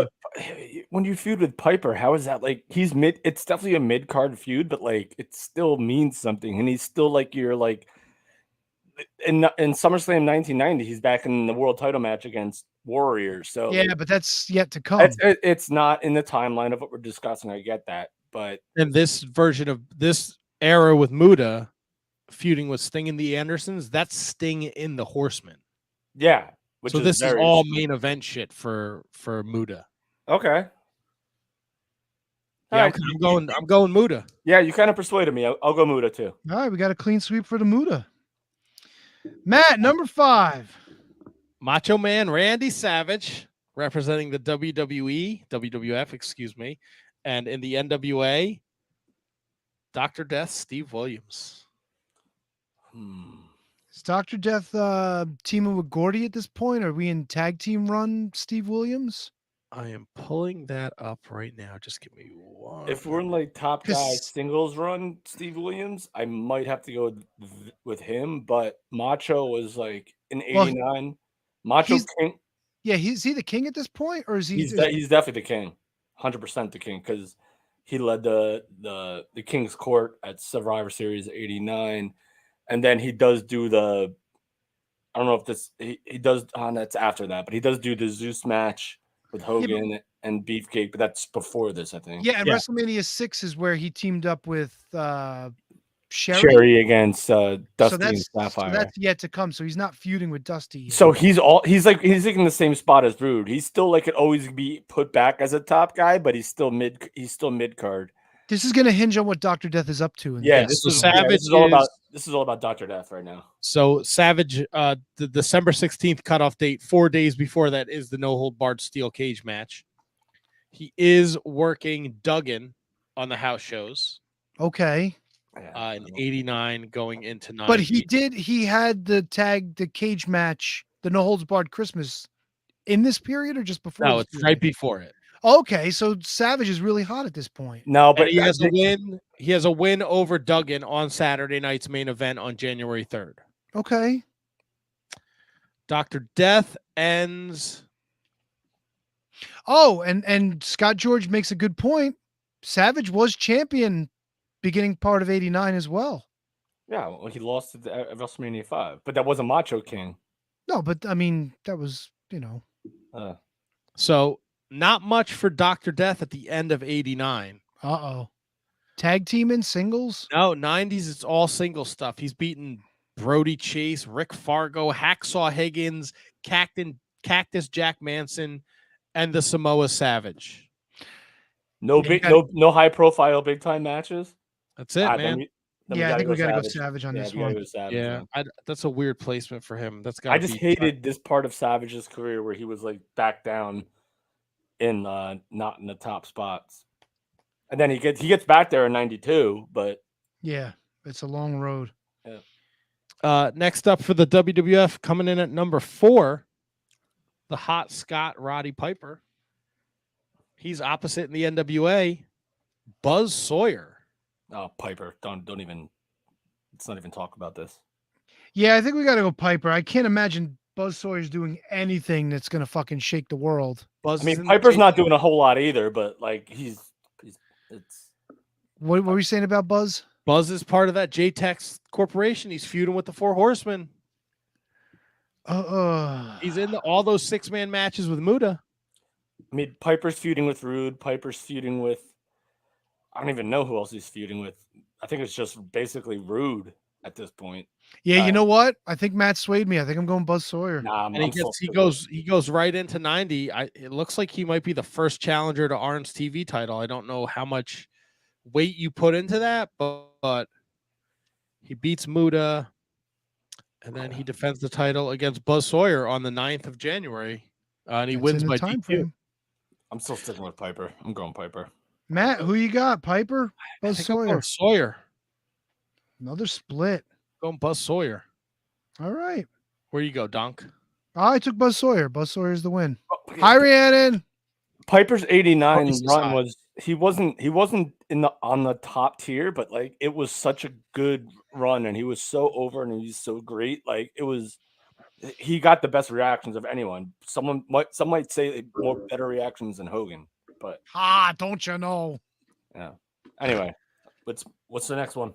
Number 3. Number 3. This is fucking weird. All right, representing the NWA is Arn Anderson. Okay. Carrying the flag for the WWF. Sorry, I keep doing that, and I want to say WWF. Doesn't matter. Dino Bravo. Arn Anderson. Shit. Lock it. Shut it down. Arn Anderson. Fuck Dino Bravo. I want to know what Dino's doing at the beginning of '90. He's feuding with Earthquake shows up, and then he just is like his second. He's not feuding with the Warrior? No, he is feuding with the Warrior. There you go. All right. Let's put feuding in air quotes because Earthquake is already in the picture at this point. So Earthquake is the story. Dino Bravo is his backup. So let's put a fucking pin in that. He's got Arn Anderson. Dino Bravo's got a count-out win over Tito Santana, former WWF champion, according to Tony. A wrestling challenge, followed by a win over Ronnie Garvin on Saturday night's main event. Your favorite wrestler. Former NWA champion Ronnie Garvin. No, yeah, stop it. Stop yourself. Don't live through freaking news. Yeah, Dino lost that feud with the mob. Revisit the era in your mind, and you'll know Arn Anderson 100% over Dino Bravo. I am going Arn Anderson, brand new TV champion, beats the Great Muta, part of the Four Horsemen. Tony, where do you fall with Dino Arn? I'm giving Dino some love. I'm going Dino Bravo. Oh, R.I.P. Dino, I love you, but like, fuck you. Doodle do. All right, Arn Anderson wins. Number two for the Yeah. WWF, Mr. Perfect. He stands across the ring against the Stinger. Mamma mia. Sting is in the JTEX shit. 89, Perfect is main eventing with Warrior and Hogan. Oof. Sting, has he won a world title yet at this point? Yes. Yes, he probably has. I got Perfect is so freaking good. Yeah, but Perfect, this is title is Perfect. Perfect hasn't won anything yet. I'm going. No, he won. Was he IC? He was IC champion. Nope. He was an IC champion. All right, then Sting. Perfect won the title after Warrior turned it in. Yeah. That's later in 90. Yeah, after WrestleMania 6, you're right. Good I call. think you got to go Sting. I'm Sting. Matt? Yeah, Sting. Sorry, I was trying to find Sting. I just wanted to see what Henning was doing at the time. So 89, he may have still been. So when at the Royal Rumble in 1989, he was called Mr. Perfect Kurt Hennig. They were still calling him Kurt Hennig. He might still be undefeated up to this point, no? He's undefeated until he loses To Hogan. I believe by disqualification to Beefcake. His first loss is I think it's a pinfall loss. Yeah, he lost to Hogan. No, he lost to Hogan. No, he lost to Beefcake, I think. Yeah, he did. He lost to Beefcake at WrestleMania 7. 7, yeah. No, that was Boss Man. Oh yeah. It was Was it SummerSlam? No, it was WrestleMania 6 then? No, that couldn't be it. I don't remember what it was, but I'm pretty sure. Yeah. Yes, he lost by pinfall to Beefcake at WrestleMania 6. He took the fucking Kerry Von Erich spot on the post. Yeah, it was his first loss. So they had him not lose a match forever, and then he loses to Brutus Beefcake, who they had groomed. Which, listen, I can't blame him. Listen, as much shit as Brutus Beefcake gets, he was over as shit. Oh, he was hella over for sure. Yep. Yeah. So Sting is doing his thing against J-Tex, and Perfect is working Hogan on the house shows. He beats Jim Powers and Dale Wolf at Superstars and Wrestling Challenge tapings. The audacity. Loses in a tag match on that Saturday night's main event with the Genius against Hogan and the Warrior, and he's beating Snuka and the Red Rooster on house shows. Matt, number ones. Oh boy. Number one in the WWF is the Ultimate Warrior. He is your IC champion. And number one in the NWA is Lex Luger. Lex is your US champion. Wait, how is Hogan not even on this list at all? He's getting there, Kevin. I thought it was his number one. It is number one. Kev, go back and read some PWIs this week. Oh, the champions at the top. Okay, gotcha. I'm going Luger. Matt, when was that main event match with Bravo and with the Genius and Mr. Perfect? What was the date of that? The 6th, the 9th? That was the 3rd. The 3rd. Saturday night's main event on the 3rd. Yeah, I'm going Warrior, dude. Warriors they're already setting that ball in motion. Yeah. I wasn't convinced yet at this point. I'm going Luger. Warrior just won the title back from Rick Rude. He's fucking fired up. Luger is you said he's the United States champion. Yeah. And he opens the year working Ric Flair for the NWA title. Ooh. And he's working Sting for the US title. So it looks like everything he's doing is with Stinger Flair for the first 11 days of January. When did he win the US title? When did he win the US title? Give me 1 second to pull this up. NWA US title. Yeah, Warrior wasn't convincing to me until it got around till March, February and March. So I'm definitely going Luger on this one. Give me 1 second. I just gotta find the list here. Sorry, bear with me. No, you're good, baby. We'll talk. Me and Tony can talk. We can filibust. Warrior didn't convince me, even when he won the IC belt from Honky Tonk Man, the Honky Tonk Man. It's such a pain in the ass because you have to go through all these weird lineages, and you put in the NWA US title, and it always comes back to the WWE US title. Yep. Sorry to cut you off, Kev. No, you're good. No, it's fine. Luger beats Michael Hayes at a house show in May of '89, and he holds the title till he loses it at Halloween Havoc 90 to Stan Hansen. He held it for a year and a half? He held it for 523 days. You know what, dude? I got to switch. I think I'm going Luger on this one. Dude, then he wins it back in December and holds it for another 210 days. December of 90. Yeah. Yes. But that doesn't even matter. You know what? I think I got to go Luger on this one. I mean, the Warriors in some high profile shit on the other channel, but Sting, Flair, He's fucking- not though. What do you mean? Warrior, right? Because we haven't gotten to the Rumble, right? The Rumble is No, but we've got that Saturday night's main event where it's the dissension's starting. But that's about it. Yeah, because he's still working Dino on other house shows. Like that big explosion doesn't happen until the Rumble, right? Yeah. Well, When Hogan eliminates him, when Hogan eliminates Warrior and Warrior doesn't even do anything about it, he just clotheslines Barbarian and Rude and runs the fuck out of there. No, they got back in. I thought they got back in and they had a little nose to nose after he got eliminated, didn't they? No, once Hogan eliminates Warrior, Warrior gets back in the ring, literally just clotheslines Barbarian and Rick Rude and just gets the fuck out and runs away. There's no interaction after Warrior gets eliminated. And Jesse Ventura is like, why did he go after them? Like it was wild. I'm going Luger. So we got a Yeah. sweep for Luger. Sweep for Luger. I like it. All right, top of the pops. What's we got?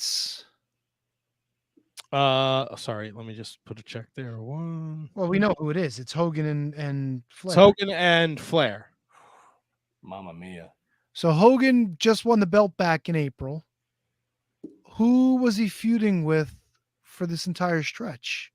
Hogan, Boss Man, Akeem, obviously Savage, Mr. Perfect. Yeah, perfect for.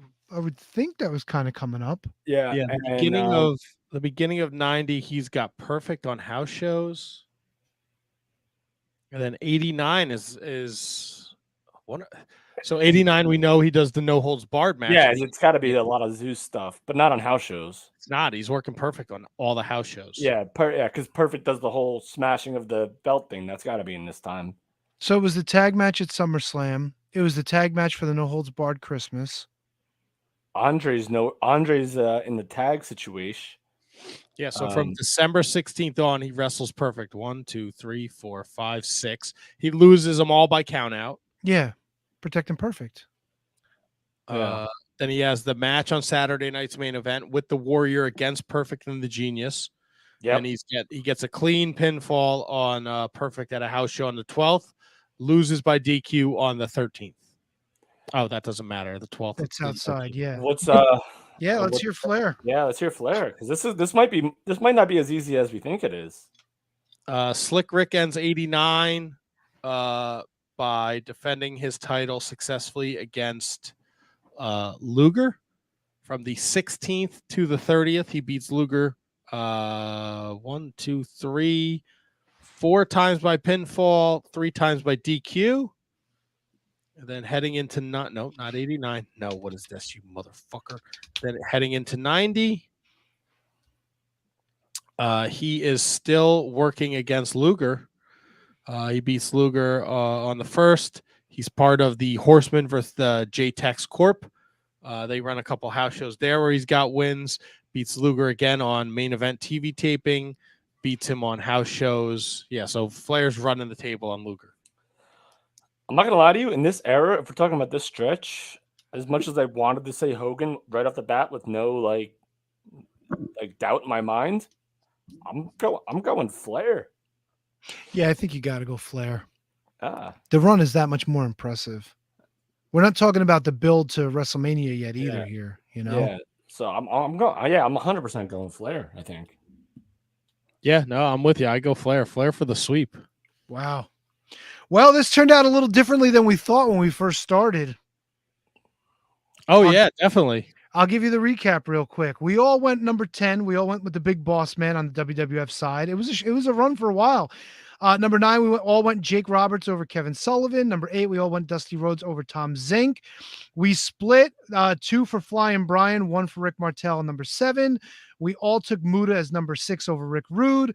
Went back the other way, Savage over Dr. Death, all of us at number 5. Piper got the split, lost to Buzz Sawyer at number 4. Arn Anderson beat Dino Bravo, split at number 3. Sting swept Mr. Perfect at 2. Lex Luger swept Ultimate Warrior at 1. Ric Flair sweeps Hulk Hogan for a final score. NWA 7, WWF 4. That's NWA. surprising. I didn't expect it to end up that way. Neither did I. When you hear it, it's like, big time, big changes for WWF. But yeah, taking a look at it. 89 WWF is like my favorite era. 89, early 90 is like my favorite WWF time. Yeah, and it was a great time for sure. But head to head, putting these guys up against each other individually, it's a different story. I agree. It was fun. It was good. That was a great gimmick. Yeah, good times. Yeah, that's a handsome Kevin. It's a handsome Kevin gimmick. Hey, before we wrap up, guys, did you guys get to see Dark Side of the Ring? The Doink? Yes. Yes, I watched it. Yes. I watched the Magnum and Doink back to back. 100%.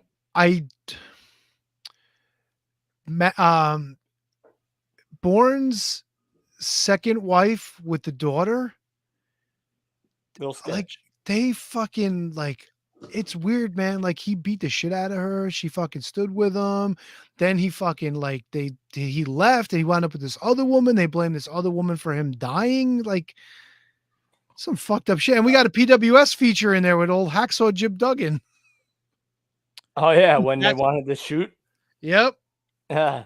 That's fucking crazy that he held on to that for that long. Yeah, but he was also not in the right place either. You know what I'm saying? I get it, but still, that's fucking wild, man. It's a weird. It's a whole. Doink and fucking Duggan definitely worked together in the WWF at some point. They did. They wrestled each other. I think Doink's first high profile win was against Duggan in WWE on Raw with that fucking the stump puller. Is that the move? Yeah, who was it? Mick Foley that said, like, somebody in the thing said, "How do you not get along with Hacksaw Jim Duggan?" Yes, it was Foley. Yes, it was, because he said it not only on the show, he said it on his podcast. He's like, "How do you not get along with Jim Duggan? Jim Duggan gets along with everybody." Yeah, you have to be like, he's like, you have to be like a real weirdo to not like Jim Duggan. Yeah. Yeah. Another. Matt Bourne was because he was put in that 6-man team with him and DiBiase. Yeah, it was the Rat Pack. Yeah. That's it. Just Scott George. On Wednesday is the 10th anniversary of Matt Bourne's passing. Listen, I just give me the Marty Jannetty episode now. It was just whole. Let me get an early viewing of the Marty Jannetty one. I'm surprised they didn't cover the kidnapping. What kidnapping? What? Someone kidnapped Dink? That would have, you know what? That probably would have looked better for Matt Bourne. What, did he kidnap his son? Just followed us on Twitter a couple days ago. Matt Bourne Jr. Don't all talk at once. Well, I don't know what to say. Yeah, I don't know. Like, hooray, huzzah, boo, like bratwurst. You know who followed me on Twitter? Nobody. I ain't got nothing. You know what I'm gonna do? What? We'd like to thank everybody for joining us. Thank Big Fuck Tito, fucking menacing people in Japan. Stuff up, wasn't he? Panties. Huh? Wasn't Matt looking stuff up to continue the conversation? Yeah, but I mean nobody's talking, so I might as well fill it with something. Fair enough. Hey, next week, fucking Handsome Kevin's gonna be joining us again. Maybe we'll get some dancers from some other weird country around the world. Yeah, please don't do that anymore, please. Now keep doing it. No, I mean, like, it's hysterical, but it makes me uncomfortable. That's even more of a reason to do it. We're gonna film our own at Matt's barbecue. When is that? August what? 27th. 27th. Wasn't sure if we could say it on the air or not. He just did. We did. Certainly just did. All right, who got kidnapped? Come on, I'm fucking tired. I'm trying to find it, dude. It's got to be something I gotta. Well, if it's a kidnapping, if it's a minor, then you probably can't say their name. You have to. It has to be redacted. Yeah, I'll have to do a little more digging. It's a thing, though. It's a thing. Matt Bourne kidnapped somebody, and it wasn't mentioned in Dark Side of the Ring. Correct. Nelly. God damn it, that's Trixie. Oh, Trixie McGixie. Trixie. Hey, Trixie. Hey, what Trixie? Yeah. Hey, Ralphie boy. Oh, that's a cute cat. Let's see. We have a lot of feral cats that hang out outside of our job, but they turn him into a fucking cat piano. They got Oh my I'll gosh. find. Well, I'll find it and I'll share it with you guys at some point in the next Okay. couple days. Hey Trixie, let's get down. Yeah, Trixie, get the fuck out of here. Good girl. Good girl. Yeah, see, look at that. Fucking join the Wizards Discord to find out who Matt Bourne kidnapped. Thank you, ROH Revelry Mock Spot. Walkie Yes, Tom. mock spot. Oh, I gotta get back to those guys actually. Look, guys, this is great. This has been a lot of fun. Special thanks to Bad Dude Tito Teats. Make sure you guys are following him on his social media at Bad Dude Tito on the Twitter machine. If you are not a Patreon member, you need to subscribe. The $3 level and above. Tony, Handsome Kevin, KJG, Brundon pumped out a What If episode that will blow your fucking mind. I just finished listening to it the other day, and I just have this to say. After the 1996 King of the Ring, don't forget, Steve Austin was wrestling Yokozuna on the SummerSlam pre-shows. Well, All right. So to be fair, Not there yet. the rope slipped, the rope broke, and Yokozuna fell, and that's how Austin pinned him. Right, but he was still he wasn't an instant superstar. He was on his way. But the pre-shows were different then. They weren't looked as demeaning as they are now. I don't think they're demeaning. Not demeaning, but you know what I'm saying. Like, you could still be a big star and wrestle on a pre-show in 1996. Yeah, but I don't think he was a big star yet. No, he wasn't yet. No, without a doubt. But it was a big win still, without a doubt. But you claimed, Kevin. What did I say? Oh my god, am I gonna eat my words? As take it. soon as the 1996 King of the Ring ended, he was a superstar. yeah, I sort of remember that. Like a household. I definitely said that. But yeah, but wrestling on the pre-show doesn't mean that you're No, not. but he didn't get there until the build up to Survivor Series 96 when WWE, if you recall, they did those weird like black and white weird things where it's like, if you put an S in front of Hitman, that's why I think of Bret Hart. And I think that's where he really starts to take off. But isn't the John 316 and isn't that it? Like, that's it. That's a defining moment. That's the start of it, but Like, he's a made man. At that point, he's a made man. And if he wrestles on a pre-show, whatever. You should go back and listen to the What If. Okay, fair. It's fantastic.